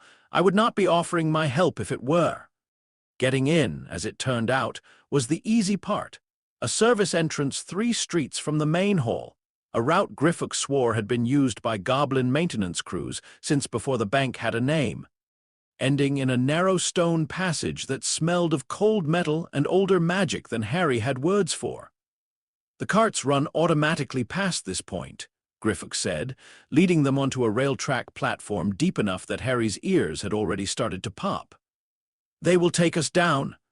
They will not, on their own, take us into a vault that does not recognize us as owner or authorized escort, which is where I come in, and where you will all need to be considerably quieter than you currently are." The cart ride down was worse than anything Dean had ever paid money for at a fair. A plunge through tunnels lit by torches that streaked into long orange lines. Drops that left Harry's stomach, somewhere several turns behind them. A rush of cold air that smelled increasingly of damp stone and something else underneath it, something that made the hair on the back of Harry's neck stand up long before Griffith confirmed what it was. "Dragon," the goblin said, entirely conversational, as the cart slowed near a chasm Harry could hear far better than see, enormous, ragged breathing, the scrape of scale against stone, a sound like a bellows the size of a house. "Blind and chained and trained since it hatched to associate that sound." He nodded toward a lever set into the cart's side, with pain. "It guards everything below this level. We will be going below this level." "Great." Dean's knuckles had gone white on the cart's rail. "Love that for us."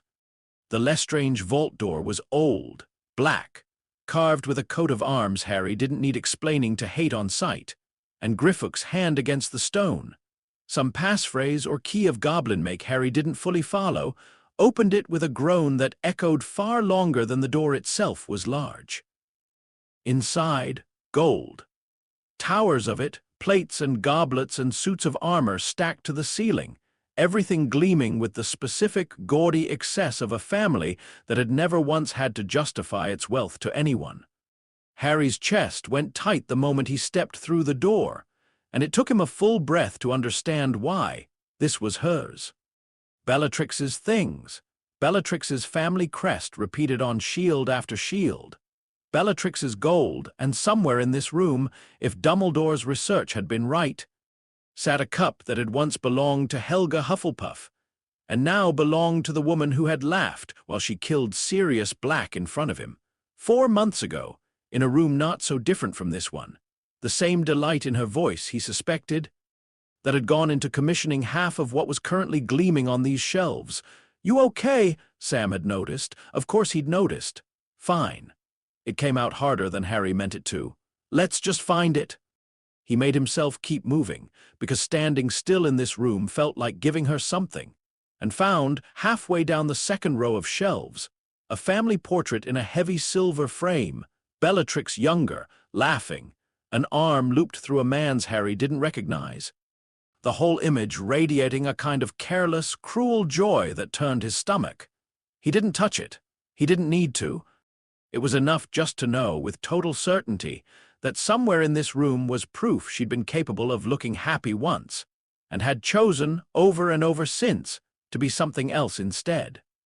Griffook found the cup first, small, gleaming, tucked on a shelf between a goblet and a stack of old coins, and it was Dean, reaching past him without thinking, who touched it first and learned, in the space of about 2 seconds, exactly why nobody was supposed to touch anything in this vault at all.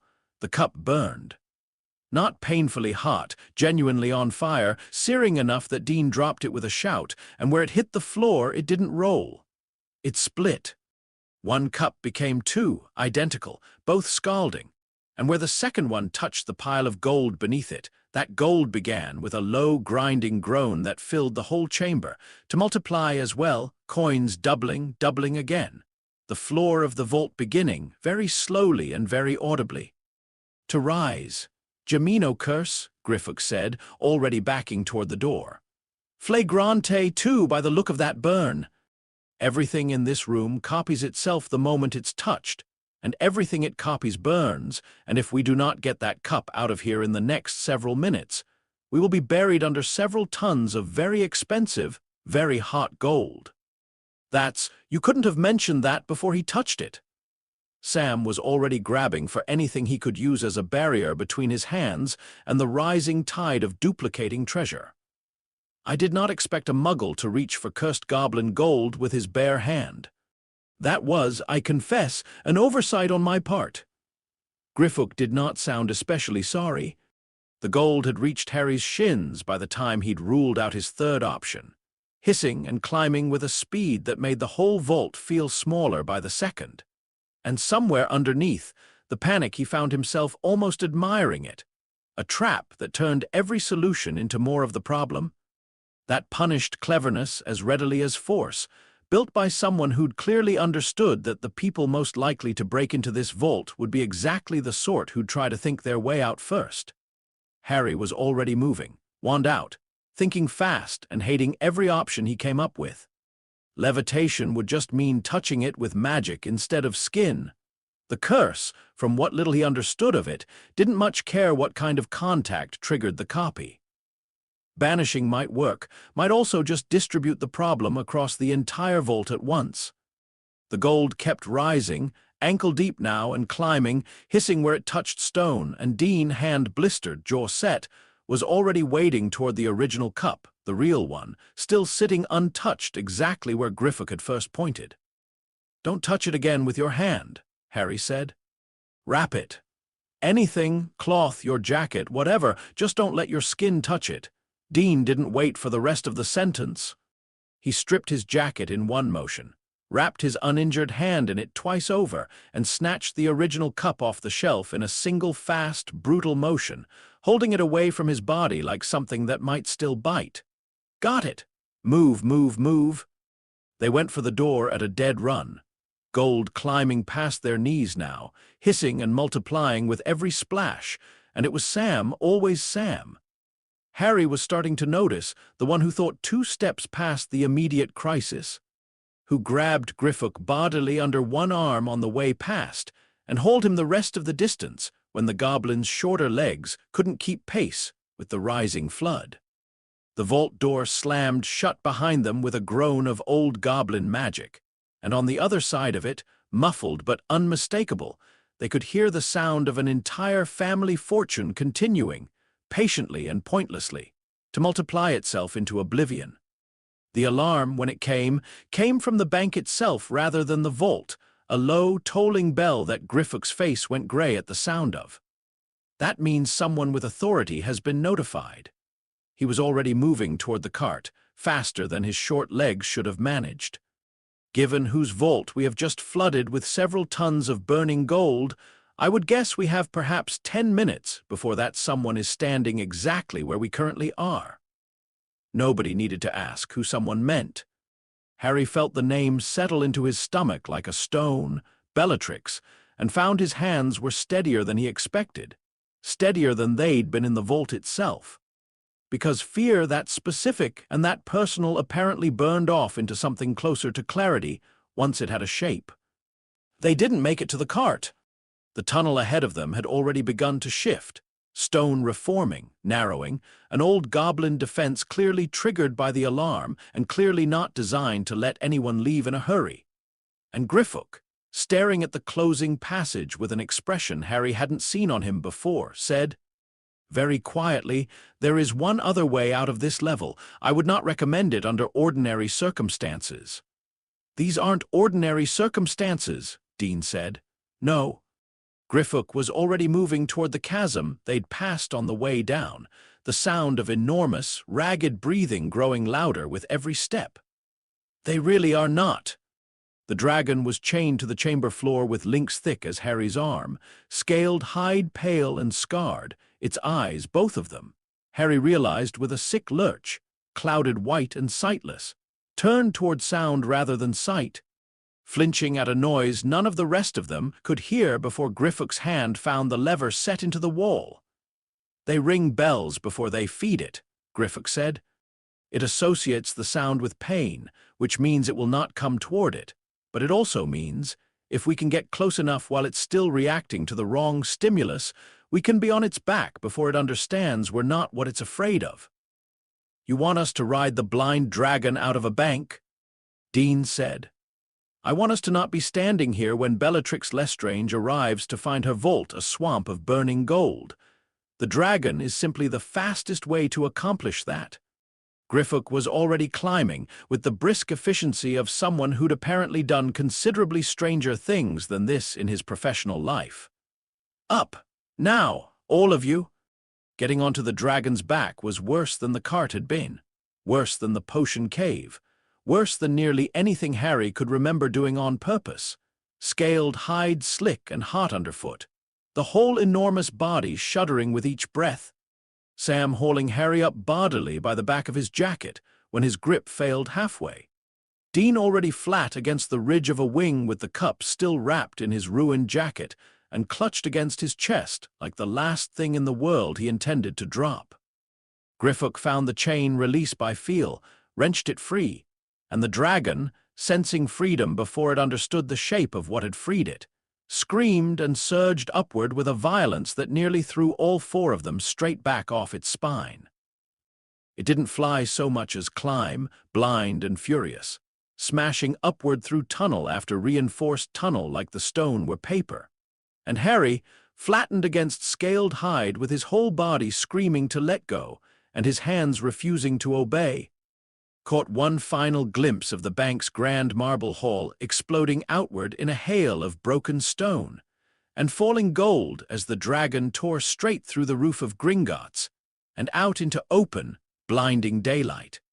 It flew low and badly, wounded pride more than any real navigation, and it was Griffook, hanging on with one small, fierce hand, shouting something in a language none of the rest of them understood, who finally guided its blind, furious flight out over open water, where it dropped at last. Into a lake somewhere north of the city, all four of them thrown clear into cold water a bare second before impact. Harry surfaced coughing, treading water, and found Dean already afloat beside him, jacket still wrapped tight around one fist, holding the cup above the waterline like it was the only thing in the world he trusted himself not to drop. "Got it," Dean said, teeth chattering, grinning like a man who genuinely enjoyed at least 40% of the last 20 minutes. "Told you insurance work never used to be this exciting." Griffook, treading water with considerably more dignity than seemed physically possible, allowed himself something that might, on a more generous face, have been called a smile. "The Goblin Nation," he said, "will remember this vault for quite some time. I find that I am satisfied."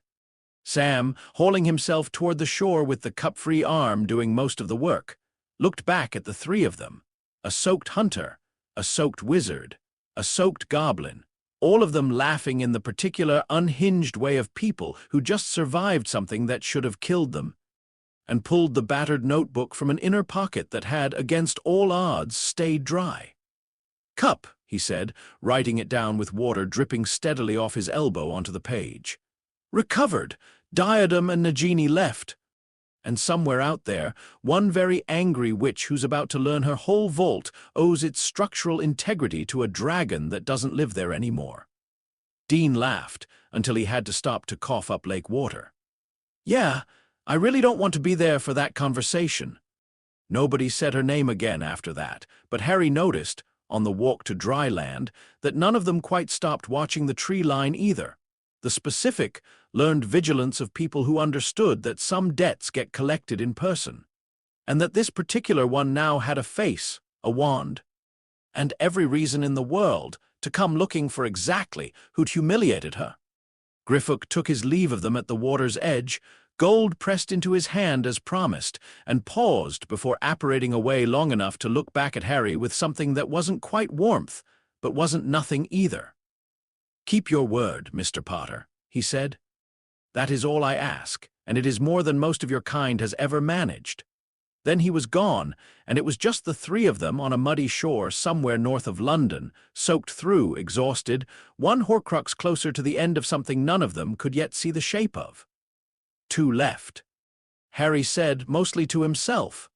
"Two left," Sam agreed, closing the notebook. "And a woman who's about to have a very bad week."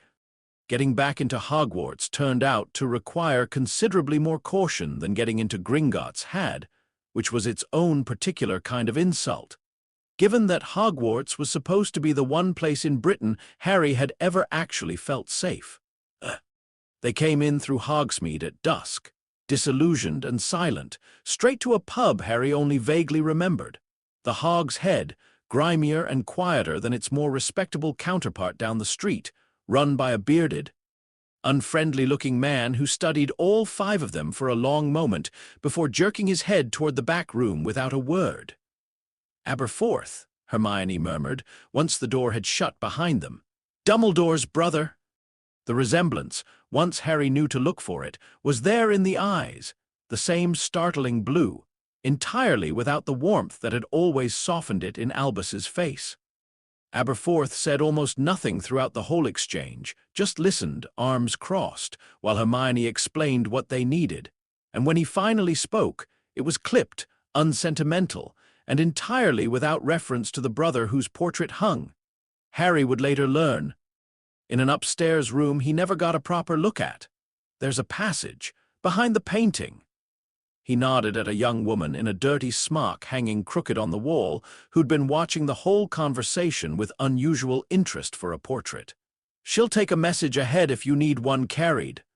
That's the whole of what I'm offering, and it's considerably more than my brother's judgment usually earned from me, so don't waste it." He didn't ask why they needed to get into a school currently run by a regime that would have them all arrested or worse on sight.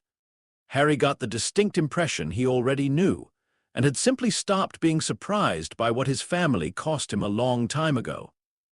Harry wanted badly to ask him something else entirely, what Albus had been like as a brother, whether the two of them had ever managed to fix whatever had broken between them, whether grief felt different when you'd spent decades already grieving a relationship that had ended long before the person in it did. He didn't ask. Aberforth's whole bearing made it clear the question wouldn't be welcome. And Harry, who understood better than most people exactly how much a person could carry without wanting to discuss the weight of it, respected that more than he pushed against it. The passage came out behind a tapestry Harry didn't recognize, into a room that hadn't existed the last time he'd walked these corridors. The room of requirement, transformed, hammocks and camp beds strung between makeshift walls. A whole hidden community of students who turned as one. The moment the passage opened, wands already half-raised before recognition hit and the room exploded into noise. Neville reached him first, and the boy who folded Harry into a hard, quick hug bore only a passing resemblance to the round-faced, uncertain first year Harry remembered, taller now, leaner, a fresh cut healing along one cheekbone that he didn't explain and nobody asked about. "You're alive." It seemed to be doing several jobs at once, relief, disbelief, something that might have been reproach for how long it had taken Harry to come find them. "We heard about Dumbledore. It's been bad here, Harry. The Carrows have got detentions now that aren't detentions. They've had first years doing things I'm not going to describe in front of the little ones, and somebody had to." He stopped, visibly gathering himself. "Somebody had to keep this going, so we kept it going. You did this." Harry looked around at the makeshift camp, the careful order underneath the chaos, dozens of faces he half recognized watching him with something between hope and desperate expectation. Had to do something.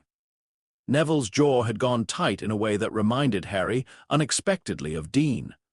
Sitting still wasn't an option anymore. The room, now that Harry had a moment to actually look at it, told its own story better than Neville's words had. A hand-lettered calendar on one wall marking days since someone named Colin had been sent home for his own safety. A stack of makeshift bandages, folded with the precise care of someone who needed to learn field medicine fast. A corner set aside and left conspicuously empty that nobody explained, and Harry didn't ask about. A girl he vaguely recognized from charms, no older than 14, was teaching two younger students something that looked like a shield charm with the brisk, tired competence of someone who'd stopped thinking of herself as a student months ago. "The Carrows don't come in here," Neville said, following his gaze. "Can't find the door if the room doesn't want them to. It's the one place left in this whole castle where nobody has to watch what they say." Ginny had come to stand beside him at some point without Harry quite noticing, close enough that her shoulder brushed his, and when she spoke, her voice had none of the careful cheer he remembered from before. "We heard about Dumbledore 3 days after it happened. The Carrows made an announcement in the Great Hall, made it sound like good news." Her jaw tightened. "That was the day I stopped feeling bad about anything we've done to make their year harder." Introductions to Sam and Dean took a while, mostly because half the room seemed convinced Harry had brought 2 auras in disguise, and it was Ginny who finally cut through the noise with the simple, devastating question of what exactly they were here for. "The diadem," Harry said. "Ravenclaw's diadem. We think it's hidden here somewhere, and we need it before anyone figures out we're looking." Nobody in the room had ever heard of it, which left them exactly where Hermione's research had predicted they might end up, asking a ghost who'd spent 5 centuries not talking about it. The Grey Lady found them before they found her, gliding through a wall near the base of Ravenclaw Tower with the particular chilly reserve Harry remembered from his rare encounters with her before. And it was Luna, appearing, as she often did, from nowhere in particular. With an expression of serene unconcern Harry had never once seen crack, who suggested, mildly, that perhaps the Grey Lady might listen to someone who simply asked honestly, rather than someone who tried to compel her. "You're Rowena Ravenclaw's daughter," Harry said, once Luna had made the introduction and drifted off to examine something invisible near the ceiling. aren't you?" The ghost's translucent face did something that might, on a living woman, have been surprise. Few remember that anymore. Fewer still ask directly. "I need to know about a diadem. Your mother's diadem. I think someone used what you told him a long time ago to hide something terrible inside it, and I need to undo that, and I think—" Harry hesitated, choosing the next part carefully. "I think you've probably regretted telling him for longer than anyone should have to carry regret." Something in her cold composure wavered. When she spoke again, her voice had gone thin and old in a way that had nothing to do with being a ghost. "I stole it from my mother, once in life, out of vanity and spite, and hid it in a forest far from here, and died there rather than return it. A boy found me, centuries later, charming and full of interest in things no student should have cared about, and I told him where it lay because he asked so very kindly, and I did not yet understand that kindness could be a kind of theft too." She looked at Harry with something that might have been recognition. "He hid it back within these walls, in the one room built to hold what its owner most wishes concealed. I have watched it sit there for 50 years and told no one, because no one has ever asked, as though the asking mattered more than the answer." "The room of requirement," Harry said. "The room of hidden things, some called it once. It answers to need." The grey lady's form had already begun to fade back toward the tower wall. "Ask it to hide you from the same eyes it hid the diadem from, and it will show you where none have looked in 50 years. That is the whole of what I can offer, Mr. Potter. I hope it proves enough to finish what my own mistake began." They left the camp an hour later, once night had properly fallen, and the corridors had emptied of the last patrolling prefects. The Carrows had pressed into service as informants. Neville walked them up himself, refusing to be talked out of it despite Harry's protests, and paced the same stretch of seventh-floor corridor 3 times with his eyes shut, murmuring something under his breath that sounded less like a spell and more like a plea. "You have to really need it," he said when the door finally shivered into existence in the blank stretch of wall. "Not just want to find something. The room's picky like that. Took me a fortnight to work out the trick of it first time." "And it's definitely still in there," Dean said. 50 years, nobody's moved it, nobody's found it by accident. Nobody comes in here who isn't looking for exactly this kind of thing." Neville's mouth twisted, not quite a smile. "It's where half the school's been hiding things they didn't want their parents finding for about 1,000 years. Cursed jewelry, banned books, a rather alarming number of things I'm fairly sure used to be illegal even by wizarding standards. One extra secret doesn't stand out. That's probably exactly why he picked it. The room of hidden things, when the door finally answered their need and swung open, was less a room than a landscape, towering stacks of forgotten, discarded and deliberately buried objects stretching in every direction farther than any torchlight could reach. Decades of Hogwarts students' secrets piled into mountains of junk. "That's not a needle in a haystack," Dean said, staring up at the nearest pile.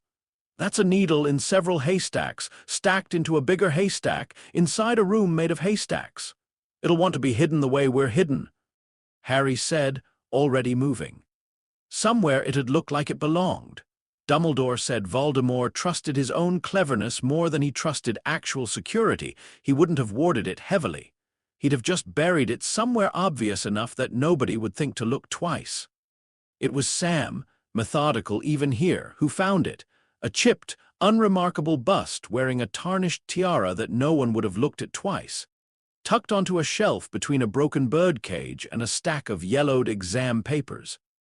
Exactly the kind of forgettable that meant someone had chosen it very deliberately. "There!"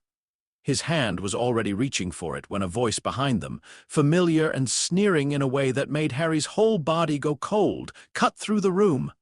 "I wouldn't—" Draco Malfoy stood in the aisle behind them, flanked by 2 larger boys Harry recognized without pleasure. All 3 of them looking considerably worse than Harry remembered. Thinner, harder-eyed, the particular exhaustion of people who'd spent a year doing things they couldn't take back. "Give it here, Potter." Draco's voice had none of its old drawling confidence, just exhaustion stretched thin over something that might have been fear. "You don't understand what you're carrying. None of you do." I understand exactly what it is. Harry didn't lower his wand. Which is more than I can say for whoever sent you three down here to fetch it instead of coming himself. Something flickered across Draco's face. Not quite guilt, but close enough to it that Harry almost felt something other than contempt. It was the boy on Draco's left, though heavy-set, sweating, a wand shaking visibly in his hand, who spoke next, and whatever he shouted in a voice gone high and panicked brought fire. Not ordinary fire. Fire that moved like it was thinking, pouring off his wand in the shapes of enormous, hunting beasts, a serpent, a chimera, something with too many wings, consuming everything they touched and growing larger with every object they devoured. The chimera-shaped mass of it reared up between them and the nearest exit, wings unfurling into curtains of flame that licked along the ceiling, and for one paralyzing second nobody moved at all, not out of hesitation, but because every instinct any of them had ever developed for handling fire simply had nothing to offer against something that hunted. Within seconds, the aisle behind them had become an inferno that no water, no spell any of them knew, was going to be able to touch. Fiend fire. Harry shouted, already backing away. Nobody can control that, it'll eat the whole room. Then we run, Dean said, and grabbed his arm hard enough to bruise. They didn't run so much as scramble, the burning towers shifting and collapsing around them faster than any of them could track. Aisles that had been clear a moment before now choked with smoke or blocked by falling debris. The heat close enough that Harry's lungs had started to burn with every breath before the fire itself had even touched him. The room had become a maze of collapsing, burning towers within seconds, heat rolling off every aisle in waves that made breathing feel like swallowing coals. And it was Sam, diadem already snatched up and shoved deep into his jacket, who found Draco first, cornered, separated from his companions in the smoke, coughing, too proud or too frightened to call for help even as the fire closed in around him. Grab him! Sam didn't wait for agreement. He hauled Draco bodily off the ground by one arm, ignoring the reflexive, useless struggle, and shoved him toward the door they'd come in through. Move, or you die proving a point nobody's going to remember. Harry, disoriented in smoke thick enough to blind, lost the door entirely for one long, terrifying moment, turned and turned again, stumbling over something that might once have been furniture, and found nothing but burning towers of junk in every direction. Heat close enough now to feel like a hand pressing against his whole body. His own name lost somewhere in the roar behind him where Sam was shouting for him and couldn't be heard over the fire's hunting scream. And it was Dean who found him instead, cutting through smoke with the specific, unerring instinct of a man who'd navigated worse fires than this one and come out the other side more times than he could count. One arm locking around Harry's chest and simply dragging him, half-carried and coughing, back toward a door that had shrunk to barely more than a suggestion of light in the black. They came out into the corridor in a heap, all five of them, Harry, Dean, Sam, Draco, and a shell-shocked Ron who'd apparently been standing guard outside the whole time, the door slamming shut behind them and sealing the inferno inside with a finality that made the stone floor shudder. For a long moment, nobody said anything at all. You saved him, Harry said finally, looking at Draco, who was staring at the closed door like he couldn't quite believe which side of it he'd ended up on. Wasn't gonna let a kid burn to death over a tiara. Dean was still catching his breath. Doesn't matter whose side he's supposed to be on. Draco didn't say thank you. He didn't say anything at all, actually, just pushed himself up off the floor, shot one long, unreadable look at all of them, and walked away down the corridor without a backward glance. And Harry, watching him go, found he didn't especially need the gratitude. Some debts didn't need collecting to matter. They found the camp still buzzing with the aftermath by the time they made it back. Half the DA wanting a full account of what had happened, and it was Sam who cut through the noise, laying the diadem out on a table with the same careful reverence he'd given every artifact since the ledger's first entry, writing by wandlight while the room crowded around to see what, exactly, they'd all nearly died for. Diadem recovered, He didn't look up. Cup, locket, ring, diary, that's 5. Nagini and the 7th, whatever the 7th turns out to be. He capped his pen. 2, maybe 1.5. 1.5, Ron said. We still don't know what the 7th one is. Sam's voice had gone carefully flat, the way it did whenever the subject came up. Dumbledore didn't either, not for certain. It was McGonagall who found them not an hour later, summoned by whichever student had run fastest to fetch her, and the look on her face when she took in the state of the room, smoke-stained. 5 extra people who had no business being inside a besieged castle. A diadem sitting on a table like something out of legend suggested she'd stopped being surprised by anything Harry Potter did a long time ago and had simply adjusted her expectations accordingly. "He knows you're here," she said, without preamble. "Young Malfoy has already been seen leaving in considerable haste, and I would not wager a single galleon on his discretion. Whatever time you thought you had to plan this properly, Potter, I suggest you assume you no longer have it." Word spread through the camp fast after that. Not panic, exactly, but a kind of grim, efficient motion. Older students pulling younger ones aside to run through evacuation routes they'd apparently rehearsed more than once already. Neville and a boy Harry didn't know dragging a trunk of salvaged weapons and protective charms out from under a bunk like this was a drill they'd run a dozen times before.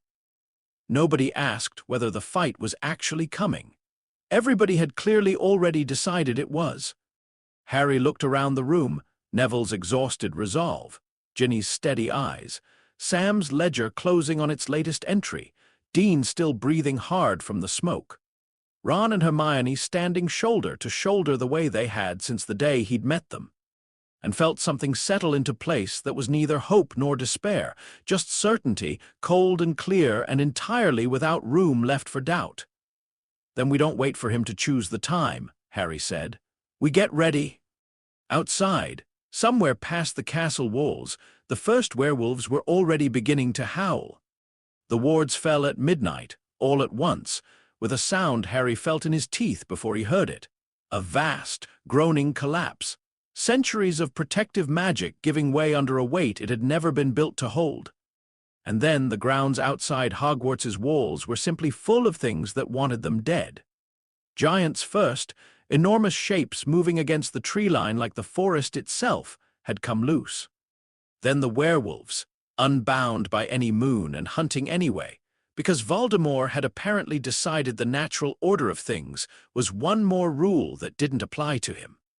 Then the Death Eaters, dozens of them, wands already lit with curses as they came, and somewhere behind all of it, distant but unmistakable, the cold, carrying voice of a man who hadn't needed to raise it in decades to be heard.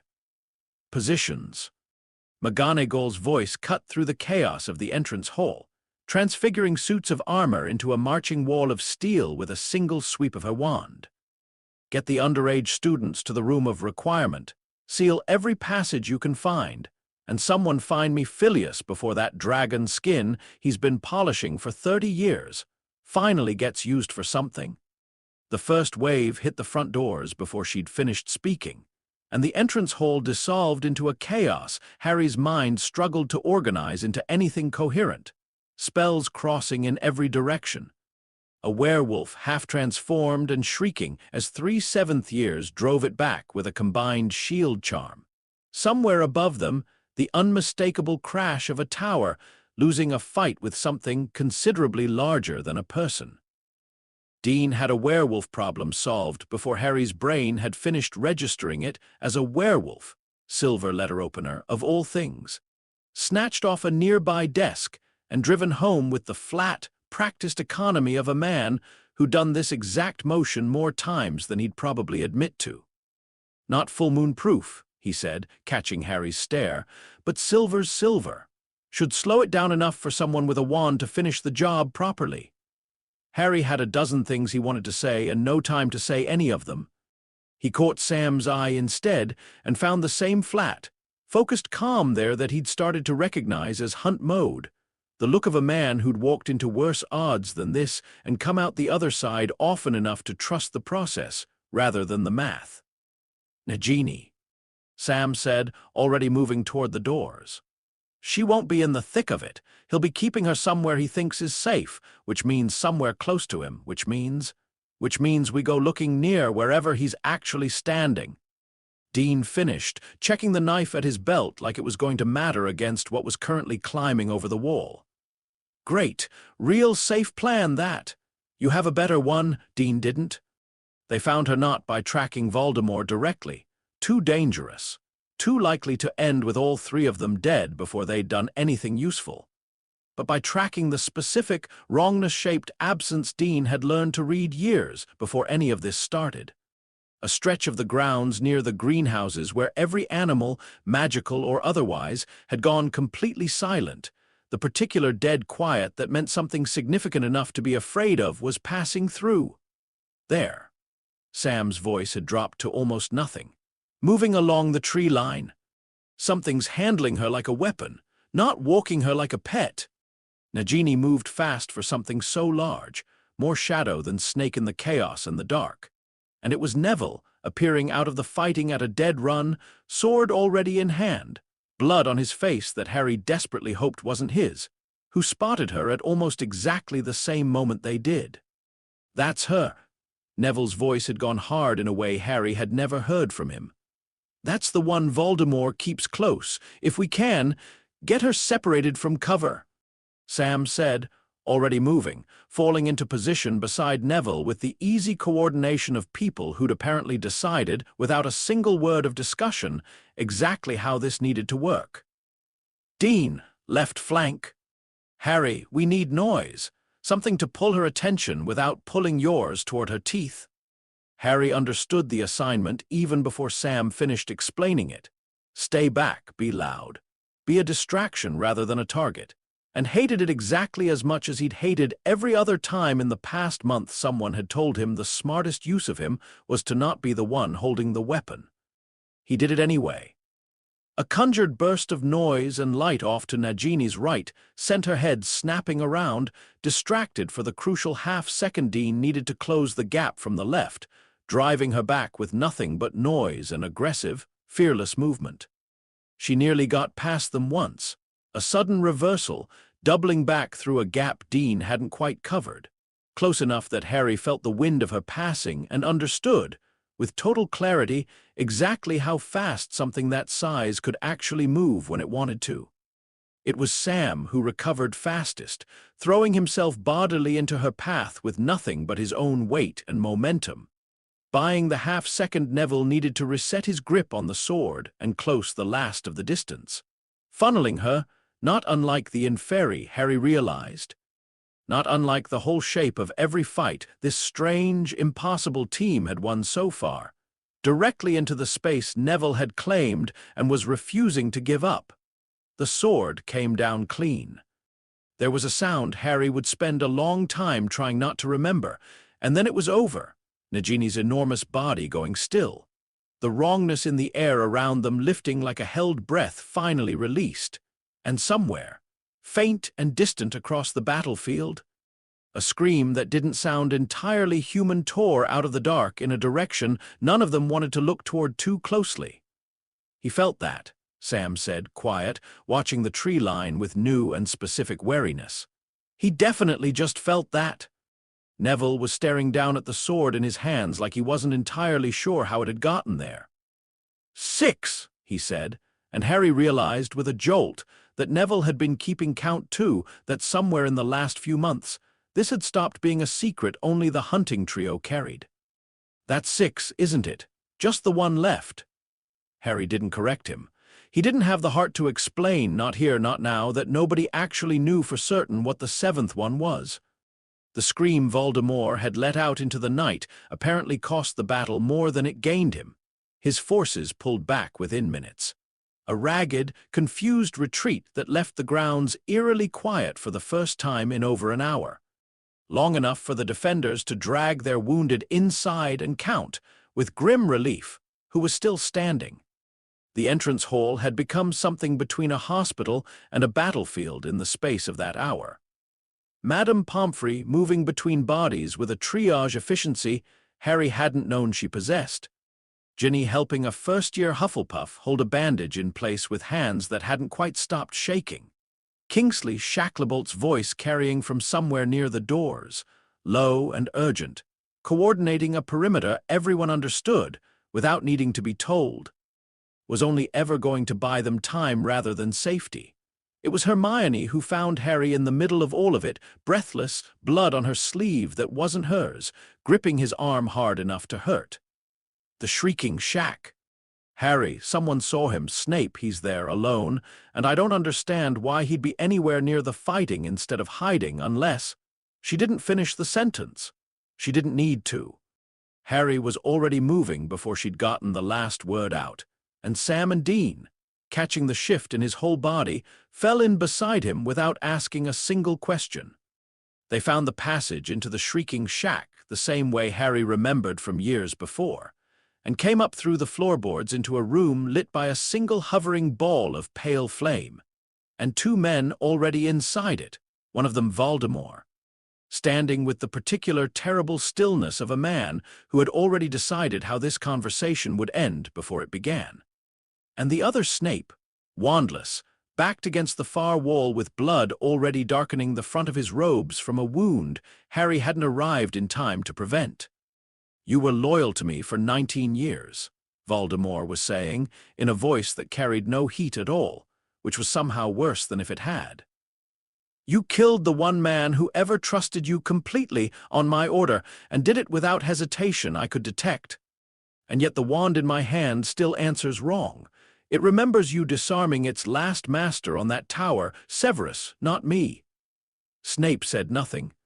Whatever he might have offered in his own defense, he'd apparently decided, in whatever private calculation had brought him to this room alone, that it wasn't worth the breath it would cost him. "I find myself needing to correct that," Voldemort continued, almost gently. "And I find I have very little time left to be gentle about the correction." Harry didn't have time to shout a warning. The curse came fast and silent, and Snape went down without a sound. And by the time the four of them made it fully into the room, Voldemort was already gone, apparated out, unwilling or unable to spare the time for an audience he hadn't invited. Harry reached him first. Snape's eyes found his, and there was none of the contempt in them Harry had spent 6 years learning to expect, just urgency, fading fast, one hand closing weakly around Harry's sleeve. "Take them," he managed, and silver threads of memory were already gathering at the corner of his eyes, more than Harry had ever seen a single person carry. "All of it. Everything. You'll understand, you have to understand before." He didn't finish. Harry, hands shaking, drew out every silver thread he could reach, catching them in a flask Hermione produced from somewhere without being asked. And by the time the last of it had left him, Severus Snape had already stopped breathing. Nobody spoke for a long moment. Outside, distant, the sounds of the battle's brief lull were already beginning to fray back into noise. There was a pensive still sitting in what had been Dumbledore's office, untouched since his death, and it was there the four of them went, Snape's memories swirling silver and restless in the flask. Harry could barely bring himself to hold steady. What followed was less a single memory than a whole buried life, and Harry moved through it with Sam and Dean silent beside him, watching fragments neither of them fully understood the context for an understanding, regardless. Exactly how much they were watching had cost the man who'd left it behind. A red-haired girl, laughing, teaching a strange, watchful boy how to swing on a rope over a stream. The same boy, older, sorted into a house that would spend the next 7 years teaching him to hate the very idea of kindness. A single, furious word, spoken in a moment of humiliation, Harry recognized with a lurch, thrown at the one person who'd ever loved him without condition, and the slow, irreversible collapse of everything that word cost him afterward. A prophecy overheard in fragments and carried in terror to the wrong man. A green flash in a nursery, and a devastation that had apparently never once in 16 years finished happening. A boy on a broomstick, hexed and falling, and a man muttering counter-curses under his breath from the stands. Too proud or too careful to ever let anyone see him doing it. a locked office, and a voice that never once, in 5 years of opportunities, told a single soul the truth about a scar-faced boy's odds of surviving the thing growing inside him.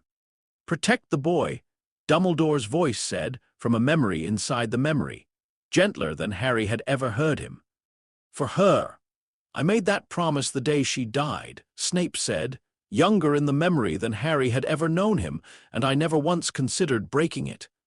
The words carried a weight that landed less like a report and more like a vow renewed, over and over, for 16 years, to a woman who would never know she'd been kept. And then, near the very end, a different conversation, Dumbledore, weeks before his own death, explaining with the particular careful gentleness he used for the worst things he ever had to say, that the piece of Voldemort's soul that had lodged itself in an infant on the night his mother died had never left, that it had grown up alongside the rest of him, hidden, undetected, indistinguishable from his own soul, because it had been there since before he had memories at all. That Voldemort could not become fully mortal while that fragment lived, and that the fragment could not be removed, could not be extracted, could not be destroyed by any means that left the boy carrying it alive. "He has to die," Dumbledore's memory said, and even secondhand, even in memory, saying it clearly cost him everything he had left to give. Harry has to let Voldemort kill him at the moment Voldemort intends it, or none of this, the diary, the ring, the locket, all of it, will have mattered at all. The memory ended. Harry surfaced back into the office, into his own body, into a silence so complete he could hear his own heartbeat, and found 3 people staring at him with 3 entirely different kinds of horror. "That's not." Ron had gone white. "That's not real. That can't be, Harry. Tell me that's not." "I don't know what to tell you." Harry's own voice sounded strange to him, distant, like it belonged to someone standing several feet away. "I've been carrying a piece of him inside me since I was 15 months old. I'm one of the 7. I'm the reason none of this, the diary, the ring, all of it, actually finishes anything. Unless he couldn't say the rest of it. He didn't need to." Hermione had both hands over her mouth, and Dean's face had gone through 3 expressions in as many seconds, none of which he seemed able to settle on, and it was Sam, quiet still, watching Harry with an expression that had nothing like horror in it at all, who finally spoke. "I know what that feels like." He said it simply, without drama, the way a person states a fact they've made their peace with a long time ago. Not the exact shape of it, but finding out something's been living in you since before you had a say in the matter. Something that isn't fully yours and isn't fully not yours either. Something that means the people who love you have to look at you and wonder, at least once, whether the thing they're loving is entirely you. His jaw had gone tight. "I've had blood in me since I was 6 months old that wasn't supposed to be there. Spent years thinking that meant I was already halfway to being a monster before I'd done a single thing to earn it. Took me a long time to understand that what's inside you isn't the same thing as who you choose to be with it." The room had gone very quiet. "So no," Sam said. "I'm not going to tell you that's not real, or that it doesn't matter, or that it's not exactly as bad as it sounds. It is. But it's not the whole of you, Harry, and I promise you I know the difference between those 2 things better than almost anyone currently breathing." Harry felt something in his chest crack that he'd been holding shut by sheer stubbornness since the moment the memory had ended. He didn't cry. He wanted to badly, and found instead that what came out was something quieter, steadier, the particular calm of a decision finishing itself before his conscious mind had caught up to making it. "Then I know what I have to do," he said. Nobody tried to talk him out of it, which surprised him more than anything else that terrible night had managed to. Ron looked like he wanted to. Hermione looked like she was holding the wanting to back through pure force of will, right up until she wasn't, pulling Harry into a hug that neither of them seemed to want to end, tears openly running now before she finally pulled back enough to speak. "You don't have to go this second," she said. "There has to be another way, there's always." "There isn't." Harry said it as gently as he could manage. "I've spent all night looking for one. Dumbledore looked for years. If there were another way, don't you think one of us would have found it by now?" She didn't have an answer for that. Nobody did. Ron hugged him next, hard and wordless, and it was Dean, of everyone in the room, who finally said the thing none of the others seemed able to. "You don't have to do this alone," he said. "Whatever it looks like, whatever it takes, you walk out there. We're behind you as far as he lets us get. And if there's any way at all to make this not be the ending it sounds like it's gonna be, you find it. You hear me? You find it, because I did not fight a dragon and drink a swamp and nearly burn to death in a room full of old birdcage just to watch you walk into these woods and not walk back out. He won't let you get far. That's rather the point." Harry managed something that wasn't quite a smile. "But thank you, for all of it. I don't think I'd have made it this far without." He stopped. There wasn't a way to finish that sentence that didn't sound like a goodbye, and some stubborn, hopeful part of him refused to let it become one, not yet, not until he actually knew how this ended. Sam closed the notebook one final time, tucking it deep into his jacket like something worth protecting even now, and looked at Harry with the same steady, unflinching calm that had gotten Harry through the worst night of this entire war so far.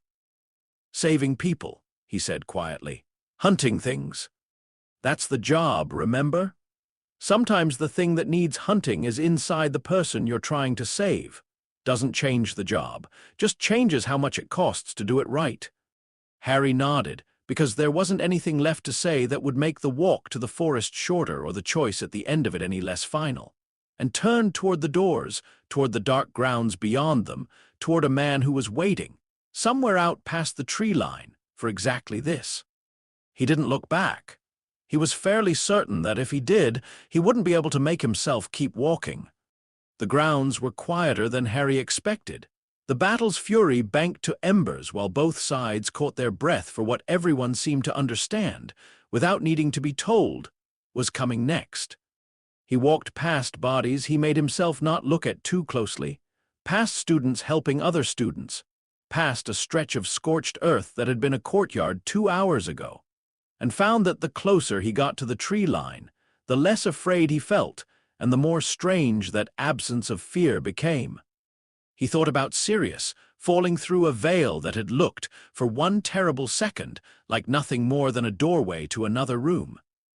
He thought about Cedric, dead in a graveyard for the crime of being in the wrong place at the wrong moment.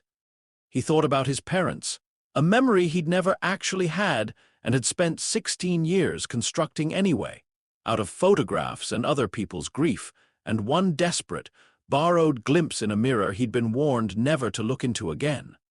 He thought, oddly, about a phrase that had stopped being just a phrase somewhere over the last few months: saving people.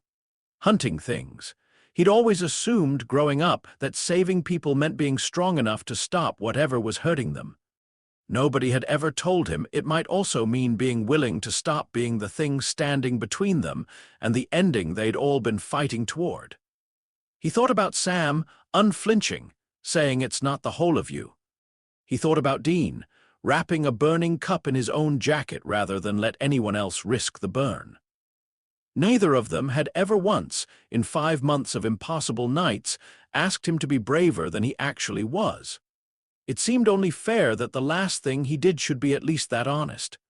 The forest swallowed the last of the castle's light within a dozen steps, and Harry walked on anyway, because turning back had never actually been a choice available to him. Not really.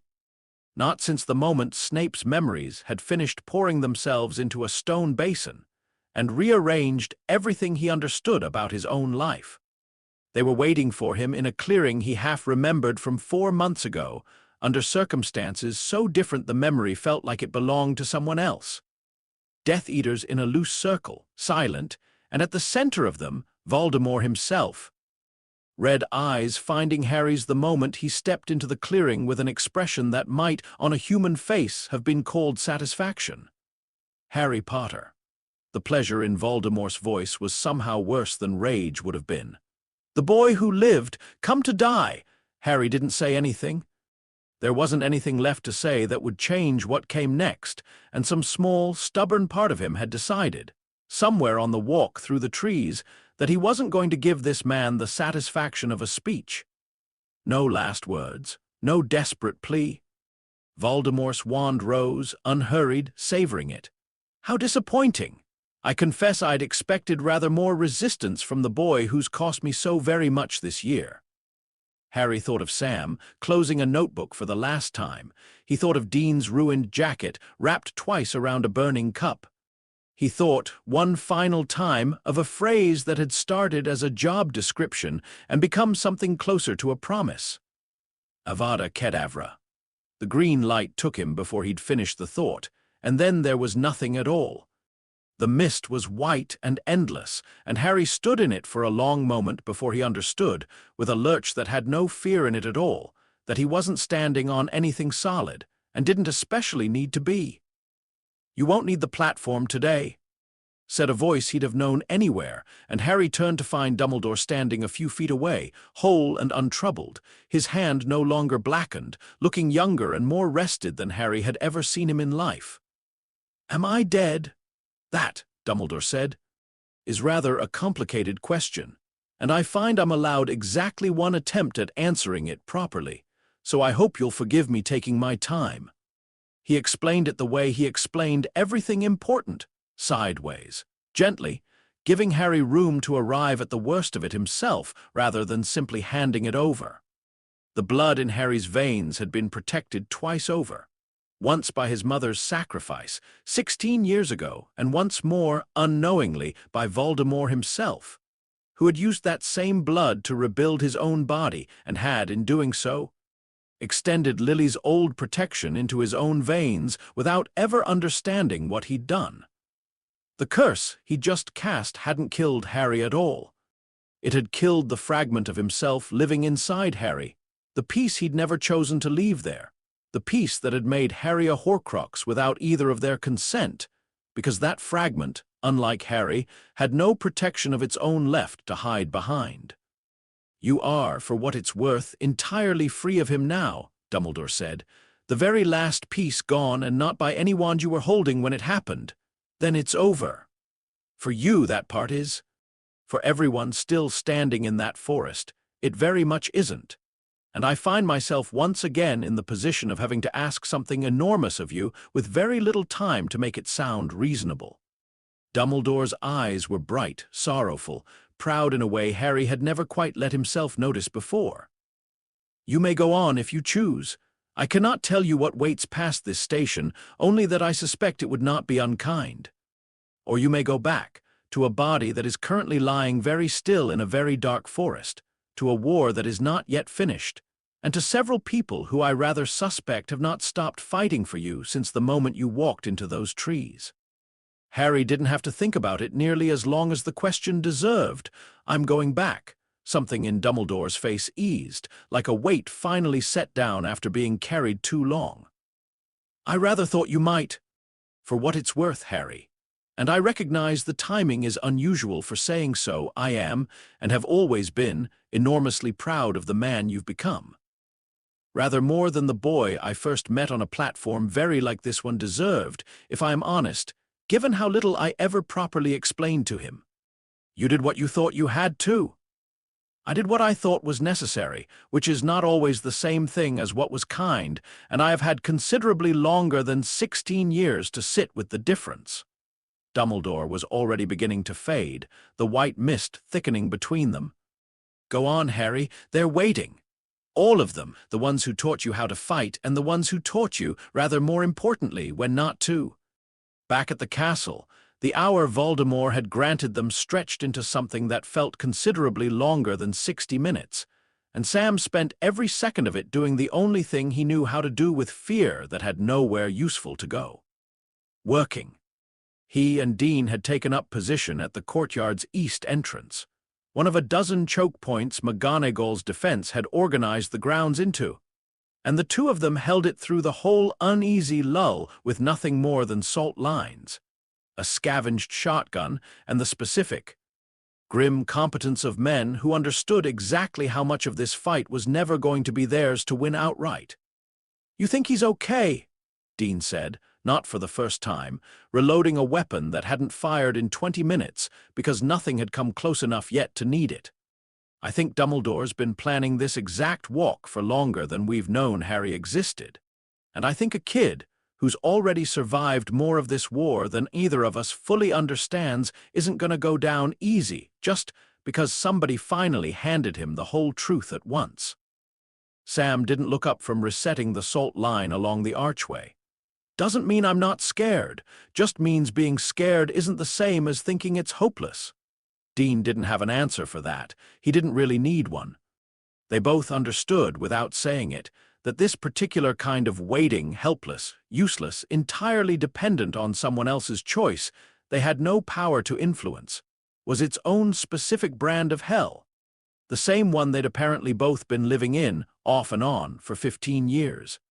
Every time someone they loved walked into a fight they couldn't follow them into.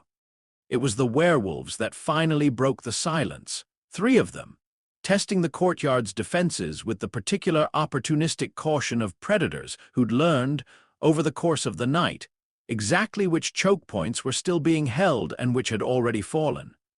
Dean had the shotgun up before Sam finished registering the movement. Rock salt, buying them the half-second they needed to fall back into the formation 15 years of hunting together had made close to instinct.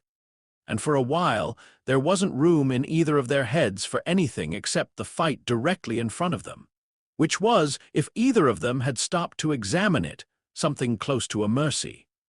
They were still catching their breath from it when the voice rang out across the grounds, Voldemort's, carrying without apparent effort to every corner of the battlefield, and the words in it stopped Sam's heart more completely than the werewolves had managed.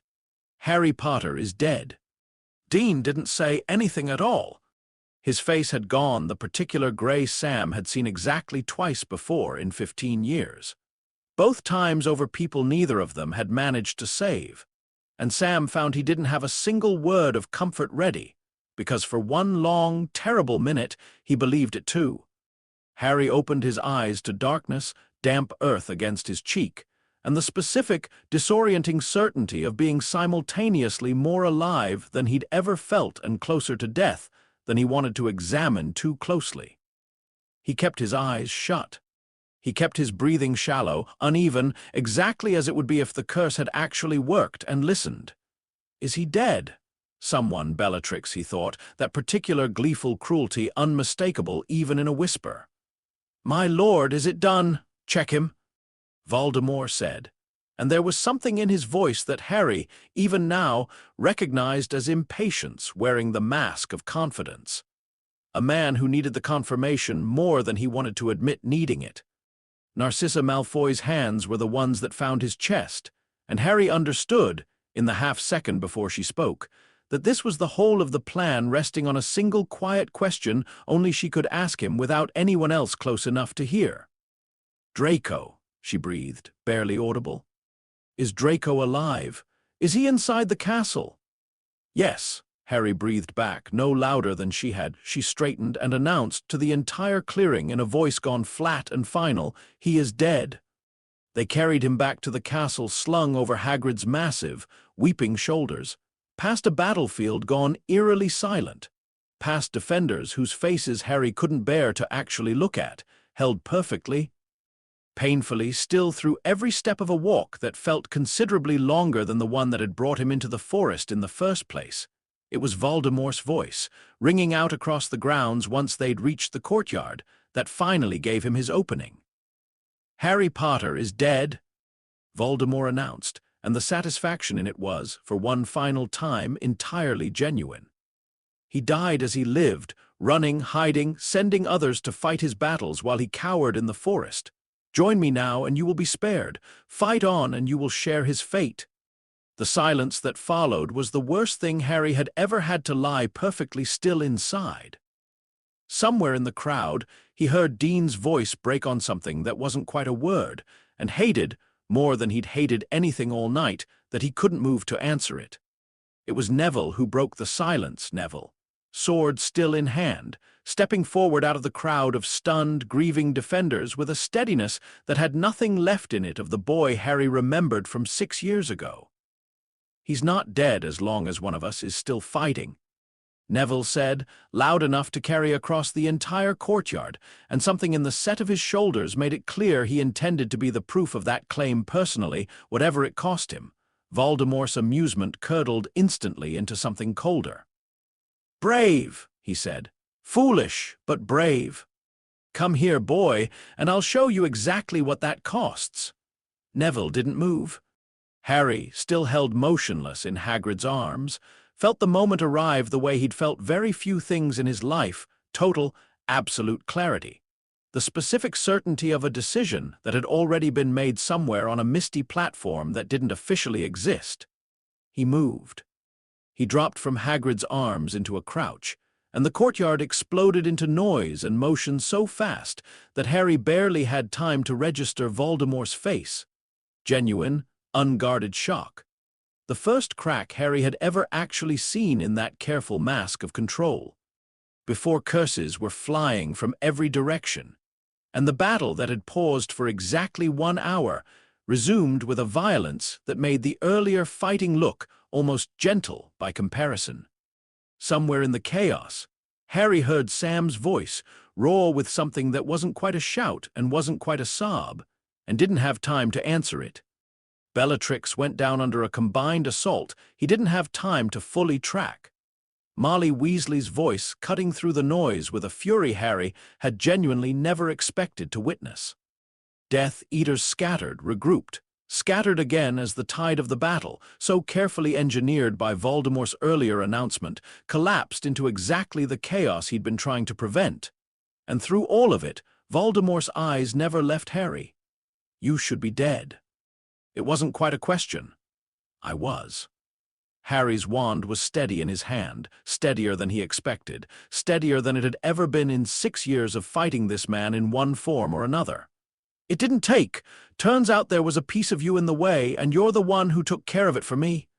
Something moved behind Voldemort's red eyes that might, on another face, have been the first real fear Harry had ever seen there. "Then we finish this properly." His wand rose, the Elder Wand, Harry understood suddenly, with a clarity that felt less like new information than like a fact that had been sitting patiently in the back of his mind, waiting for the moment it would matter. "I took this wand from a dead man's tomb myself, Potter. I am its master. Nothing you're holding can stand against it. You're not, though." Harry didn't lower his own wand, ordinary and familiar and utterly unremarkable next to what Voldemort was holding. "That's not how it works. Never has been. It doesn't answer to whoever's clever enough to steal it or ruthless enough to kill for it. It answers to whoever actually beat its last master, fair or not, wand-to-wand." Understanding was arriving faster than he could speak it, laid out with the same patient clarity Dumbledore had used on a misty platform an hour and a lifetime ago. Snape didn't beat Dumbledore in a duel. Dumbledore asked him to do it, planned the whole thing, chose his own ending. So the wand never actually answered to Snape at all. It was still Dumbledore's, right up until the night I disarmed him on a tower months before any of this happened, when I didn't even know there was anything worth winning. That is not possible. It's not about being possible. It's about you spending 70 years learning every terrible way there is to make yourself powerful, and never once bothering to learn the one rule that was actually going to matter. Harry felt something settle in his chest, cold and clear, and entirely without triumph in it. "You killed the wrong man for the wrong reason, and the wand's been mine since before I knew to want it."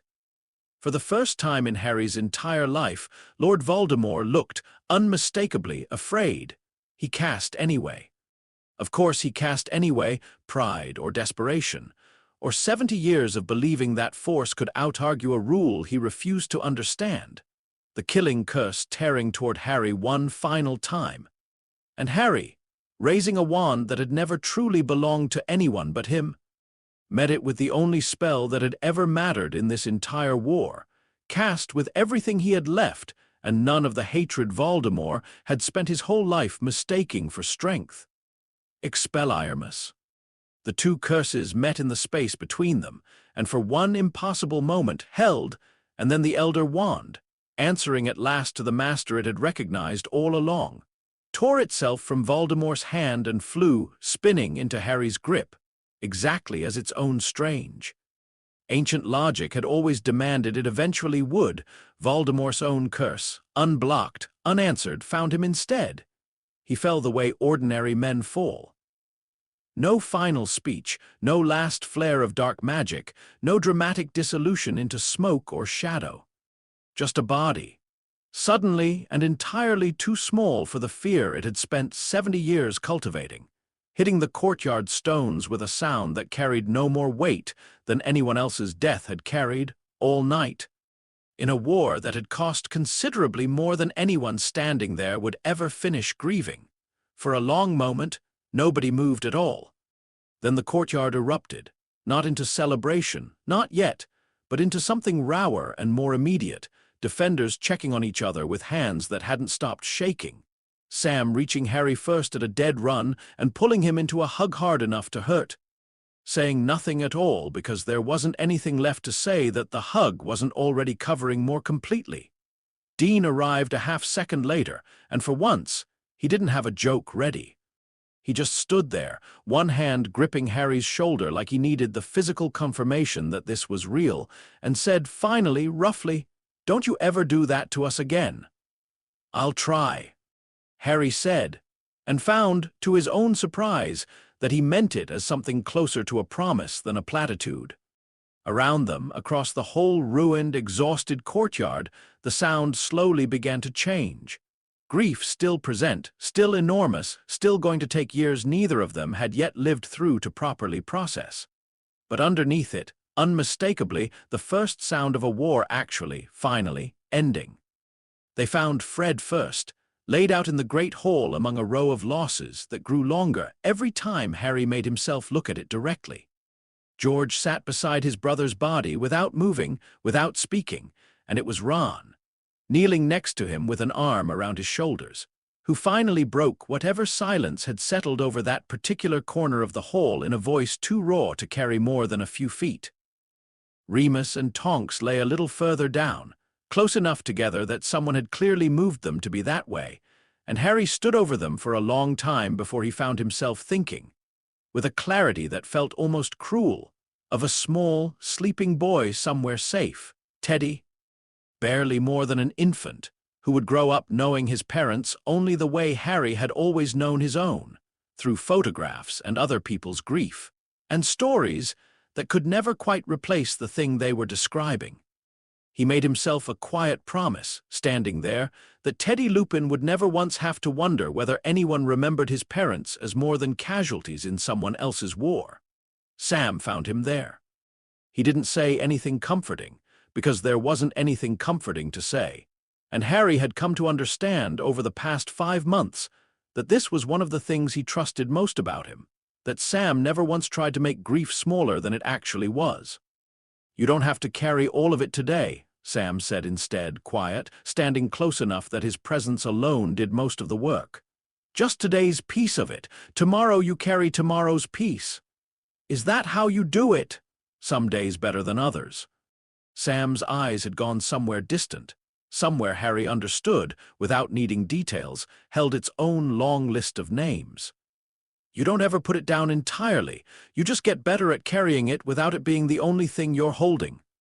Dean found them both a few minutes later, quieter than Harry had ever seen him, and stood on Harry's other side without a word, not offering advice, not filling the silence with anything, just present, the way he'd been present for every impossible thing this whole war had asked of any of them. Sometimes Harry was beginning to understand that was the whole of what a person could actually give. He'd spent so long assuming comfort had to sound like something. Nobody had ever told him it could just as easily be two people standing on either side of you, matching their breathing to yours until yours slowed down to meet it. There was no ceremony grand enough for what the castle had lost. In the end, just dozens of smaller ones, scattered across a week that felt both endless and entirely too short. Families claiming their dead in ones and twos, while the rest of the wizarding world tried to work out what, exactly, came after a war it had spent 2 years refusing to properly believe in. Harry attended every single one he could physically get to, not because anyone expected it of him, but because some new, quiet part of him had decided that bearing witness was the least complicated way he had left of saying thank you. The days that followed blurred together in a way Harry only partially remembered afterward. Funerals, more of them than he could properly separate in his memory. A ministry scrambling to reconstitute itself under Kingsley Shacklebolt's interim leadership. Death Eaters rounded up in numbers that felt both enormous and nowhere near enough. Narcissa Malfoy was never charged with anything at all. In the end, a small mercy Harry made sure, personally, found its way to the right desk, in exchange for a lie that had saved his life at the exact moment it mattered most. Draco he saw only once more that year, across a corridor at the ministry, and neither of them said anything, which felt, somehow, like exactly the right amount of acknowledgement for whatever it was they now owed each other. Griffook's promise, Harry kept as best a 16-year-old with no real political power could manage, testifying, publicly and repeatedly, about goblin conduct during the war, until enough of it made its way into the eventual reforms that the Goblin Nation, for the first time in longer than anyone at Gringotts could remember, had something resembling a wizard's actual word behind an actual commitment. Kreacher wore Regulus's locket, empty now, its fragment long destroyed, on a chain around his neck for the rest of his days, and never once, as far as Harry knew, took it off. The Daily Prophet, in the weeks that followed, ran story after story trying to make sense of what exactly had happened in that forest and that courtyard.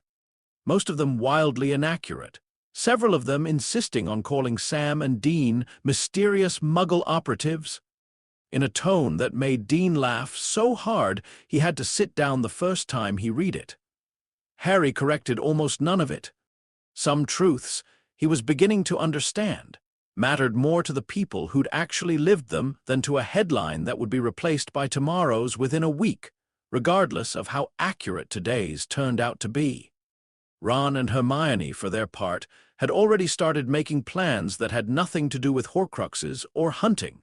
Hermione talking, in increasingly specific detail, about finishing her own education properly, and then finding some way into magical law that might actually fix the parts of this world that had made a war like this possible in the first place.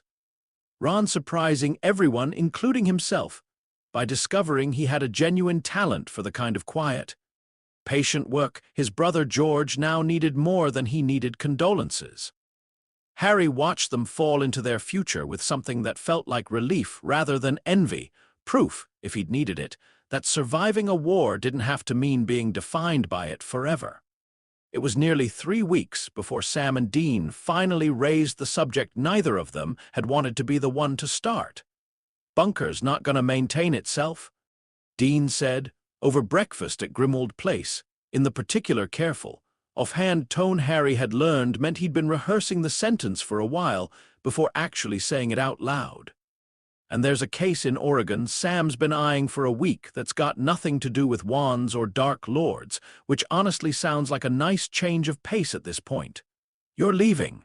We were always leaving, Harry. Sam said it gently, but without softening the truth of it.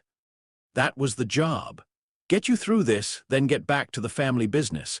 We didn't sign up to stay forever, and honestly, I don't think you'd want us to. You've got a whole world here that's not ours. Friends, Ron and Hermione. A life that doesn't need 2 hunters cluttering it up once the actual hunting's finished. It's not clutter.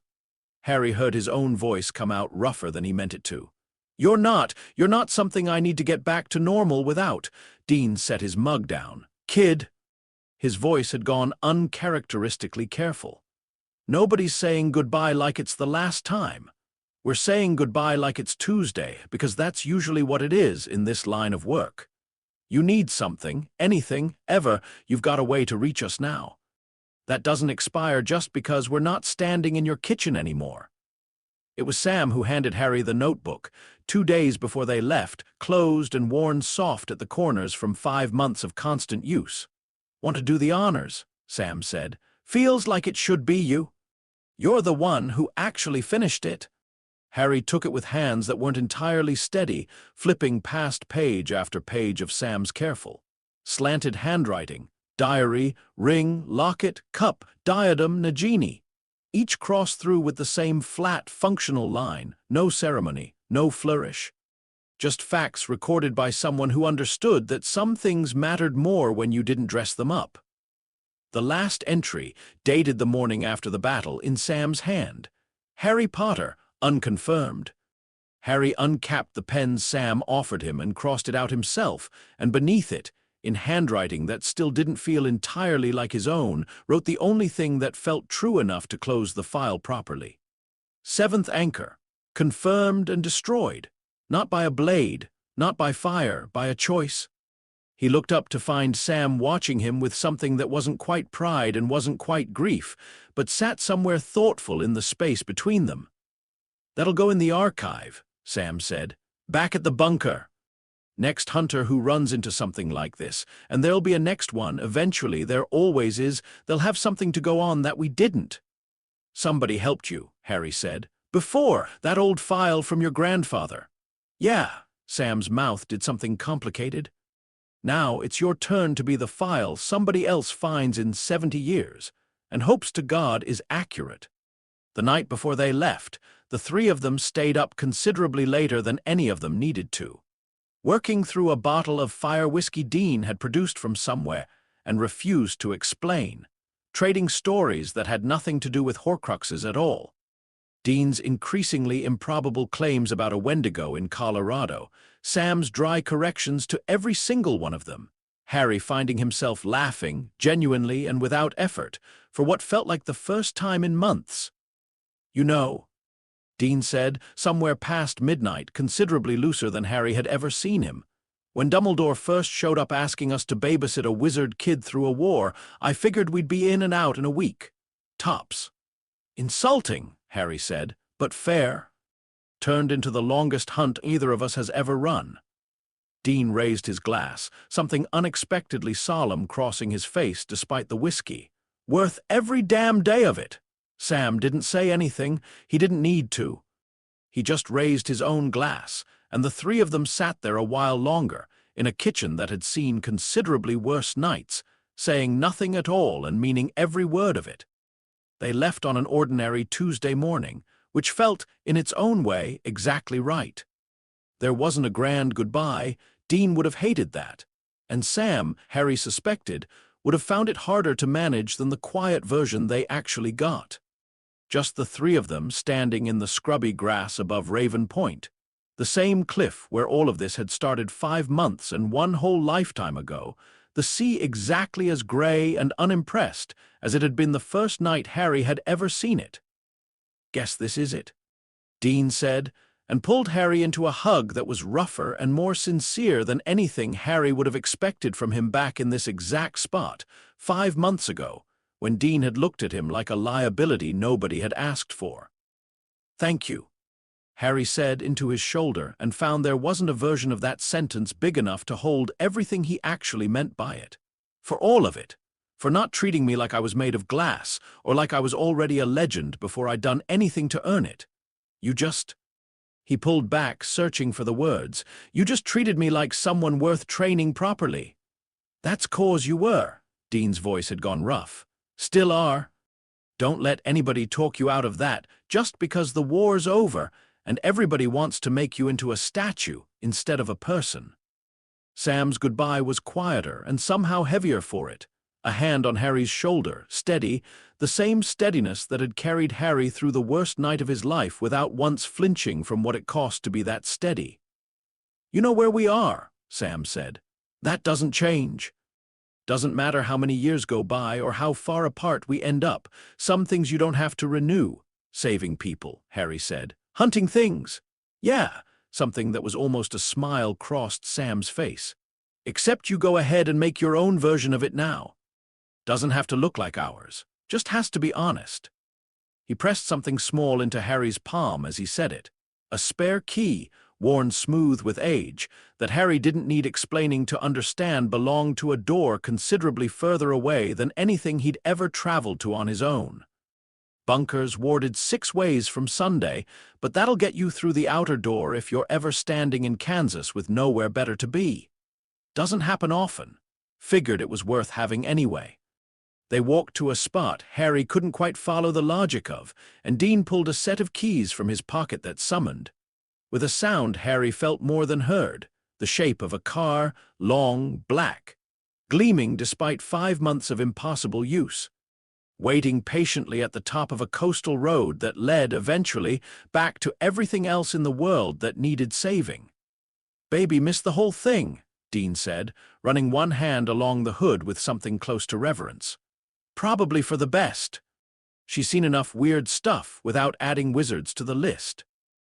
Harry watched them go until the car was a shape too small to make out against the gray coastline, and then a while longer after that, because some goodbyes deserved more time than the moment they technically ended in. Some months later, enough time for the worst of the grief to have settled into something bearable, though never entirely gone. Harry found himself back at Hogwarts for reasons that had nothing to do with war and everything to do with an invitation McGonagall had extended personally. A chance to finish the 7th year the fighting had cost him, if he wanted it, no pressure either way. He took it. Not because he needed the qualifications. The whole wizarding world would have handed him whatever he wanted without a single exam, and he knew it. But because some quiet, stubborn part of him had decided that after a year spent being extraordinary in every terrible way a person could be, he wanted, very badly, to spend a while simply being ordinary instead. He kept the notebook habit. Not Sam's original, that had gone home to the bunker, into an archive that already held 70 years of stranger things than a wizard's war, but a new one started the week after the Winchesters left. Its first entry written in handwriting that had gotten steadier with practice. Case notes, the header read, though Harry had never quite decided whether that was a joke or not. Beneath it, small things mostly, a hex a first year had asked him to help identify.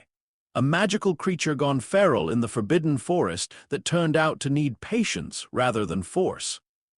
A frightened Muggle-born student's family who needed help understanding a world that had nearly killed their daughter and somehow still expected them to trust it. Nothing that would ever make a headline.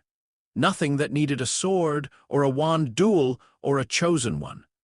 Just a boy who'd learned the hard way that saving people rarely looked like the stories made it look, and had decided, somewhere on a cliff above a gray and unimpressed sea, to keep doing it anyway. McGonagall found him at it once, hunched over the notebook in an empty classroom long after curfew, and studied the page over his shoulder for a moment longer than was probably polite. "Your father would have been unbearably proud," she said finally. "And your mother would have told you to go to bed at a reasonable hour for once. I find I agree with both of them." She didn't ask what the notebook was for. Harry got the distinct impression she already knew, in the way she seemed to know most things about him without ever needing to be told directly, and simply approved. The postcards came twice a year, usually a diner in Nebraska. A motel with a suspiciously enthusiastic number of stars for what the photograph suggested was a genuinely terrible building. Once, memorably, a single line from a payphone in a town that no longer technically existed on any map Harry could find. He kept every one of them pinned above his desk, in an order that made no chronological sense and didn't need to. Proof that some debts didn't need collecting to matter, and some family didn't need blood or magic or even particularly frequent company. To stay exactly what it had become on a beach at midnight, 5 months into a war that had, in the end, been won by 2 men who'd simply refused to stop asking the right questions. He never did use the key. Some things, he'd come to understand, mattered more sitting in a drawer, unopened, than they ever would have mattered used, proof a door existed being, sometimes, worth considerably more than actually walking through it. Saving people, Harry wrote, at the bottom of a page otherwise full of nothing more dramatic than a care of magical creatures assignment. Hunting things. He looked at it a moment, then added one more line beneath it, in the same careful hand that had once closed out a ledger 70 years in the making. Whatever that ends up meaning this time,